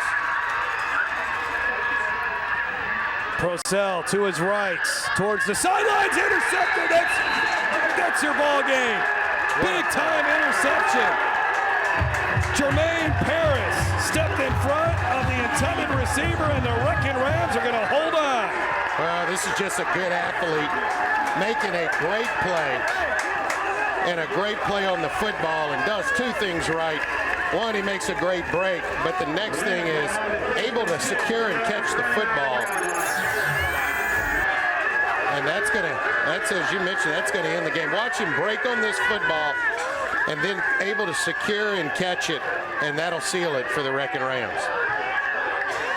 What a hard-fought victory here for Acadiana. And give Ruston credit. They looked like they were dead in the water, down 21-0. They rally back, get it to within 1 point, but they are going to lose here tonight, 28-20. After losing 21-20 last week to Neville. And Acadiana, they will certainly celebrate this victory. And Jared Baugh will be a long bus ride home back to North Louisiana, but I think he's proud of how his team really battled here tonight against a very good Acadiana football team. Yeah, he is. They came out a little sluggish, but they were able to play a terrific second half, gave up the long drive, and really that was the difference in the ball game. But he's going to be proud of his team to be able to come down here and battle like they did. Great football game, like we'd hoped for. We wish the best to Dylan Monette. Hopefully he's back out on the football field soon. You hate to see an injury like that. It really did change the game here, but give credit to Acadiana. They reached down deep there. Matt McCullough's team finally found something on that long 18-play drive that resulted in a touchdown. As there you take a look at Monette. Yeah, hopefully he'll be all right there. And while I got a second, I definitely want to thank the hospitality here by the Acadiana folks in the press box. They fed us well all night, Jeff, with buffalo wings and pasta, and we had some boudin earlier. I think I sampled all of it, so it may not have been as cool in here as we like it, but they made up for it with the food for sure. Let's go down to the field, and Matt McCullough is standing by Arcade Adams. Well, Coach, what a game, and what an incredible way to end it with Jermaine Paris in that interception. Right before that, I could hear your defensive coordinator saying you've got to execute and just make one big play. Let's talk a little bit about that. Yeah, it was a great job by the defense. You know, we didn't execute early in the second half on offense, and then of course we had a turnover for a touchdown, so that was big. But I thought our defense played really hard, you know, and they made a great play at the end to help seal the game. Well, at the half, Coach Bob basically told me that the Bearcats were doing everything they weren't supposed to, but they really came back and showed something of themselves in that second half. Yeah, they played hard. You know, we had a few blown assignments on offense. We got to clean that up. That killed a few drives, but I thought our defense played hard. You know, and we did a good job in the last drive to drive down there. I don't know how long it was, but 8 or 9 minute drive to score the last touchdown. So that was big. You know, I'm proud of our fight. We got to clean some things up though in the next couple of weeks. Well, Coach, the Rams got a little banged up in this game, but you did have some guys still show up and make big-time plays. Talk a little bit about Brooks' performance as well as Zeno. I thought Lucky and Tyvin ran extremely well. You know, they're good backs. You know, Dylan's really, really good too. But we got a couple other good backs, so hopefully we can get Dylan back quick. But we got a few guys that can play if he's out for a little while. Well, it's definitely important for someone like that to be able to step in and make those big-time plays. Congratulations on the win tonight, and good luck the rest of the season, Coach. All right, thank you very much. Guys. Matt McCullough doing a great job following in the footsteps of a Hall of Fame coach in Ted Davidson. Let's take a look at our play of the game. It came as Ruston was really making a great run at Acadiana, and how about this catch by Cam Crow, fully extended, and hauls it in for a big play in the third quarter. That is our play of the game. Cam Crow will certainly be playing college football somewhere next season. We'll take a break, and then when we come back, we'll wrap things up. 28-20, Acadiana improves to 2-0 on the year. Great ball game from Scott, Louisiana. We'll be back after this on Game Time. Tonight's Game Time Player of the Game is brought to you by Peak Performance. At Peak Performance Physical Therapy, we treat the athlete and everyone. Stronger, faster, better. Choose Peak. Check out the stories behind the games. Visit yourview.com/Louisiana. I'm Brett Favre. As a quarterback in the NFL, if I didn't stay focused, I ended up on my back or worse. Even the smallest distraction could make a good play or offensive drive come to an end. When you're in a car, the smallest distraction could end much more than a drive. It could end someone's life. Just like I refuse to lose on the field, I refuse to lose someone I love to distracted driving. And you should too. Focus on the road. Don't drive distracted. A message from Farm Bureau Insurance. Do you need to say great job, congratulations, or way to go? Crown Trophy on Sherwood Forest Boulevard in Baton Rouge has the trophy, plaque, acrylic, or crystal award you're looking for. Whether it's for your team, business, or church, come to Crown Trophy. We guarantee the highest level of customer service, and there's no charge for rush orders or trophy engraving. We're nationally known and locally owned. Visit us online to view our catalog at www.crowntrophy.com. Hey, Joe Martin here. You've seen our commercials over the years, and you may be wondering, what's in it for me? Well, ITI Technical College has been selected by Forbes magazine as a top 32-year college. But even more than that, the reason we do this is you. Our tagline is, for a better life, and we mean that, for you to be able to have the life you've always dreamed about, to do the things for your family you've always dreamed about. And it can begin here, where we are dedicated to your success, because here at ITI, the reason we do it is you. You're watching Game Time on YurView. For more in-depth coverage of the top players around, recruiting updates, behind-the-scenes access, and more, check out YurView.com.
Game Time on YurView was brought to you by Louisiana Farm Bureau Insurance, ready to serve you with auto, homeowners, life insurance, and more. Real service, real people. Visit Baton Rouge. Find out more about all the Red Stick has to offer at visitbatonrouge.com. ITI Technical College, your key to a better life. And by Peak Performance. At Peak Performance Physical Therapy, we treat the athlete and everyone stronger, faster, better. This throbbing neck pain was so bad it moved to my shoulders and was causing severe headaches. Then a friend suggested I choose Peak.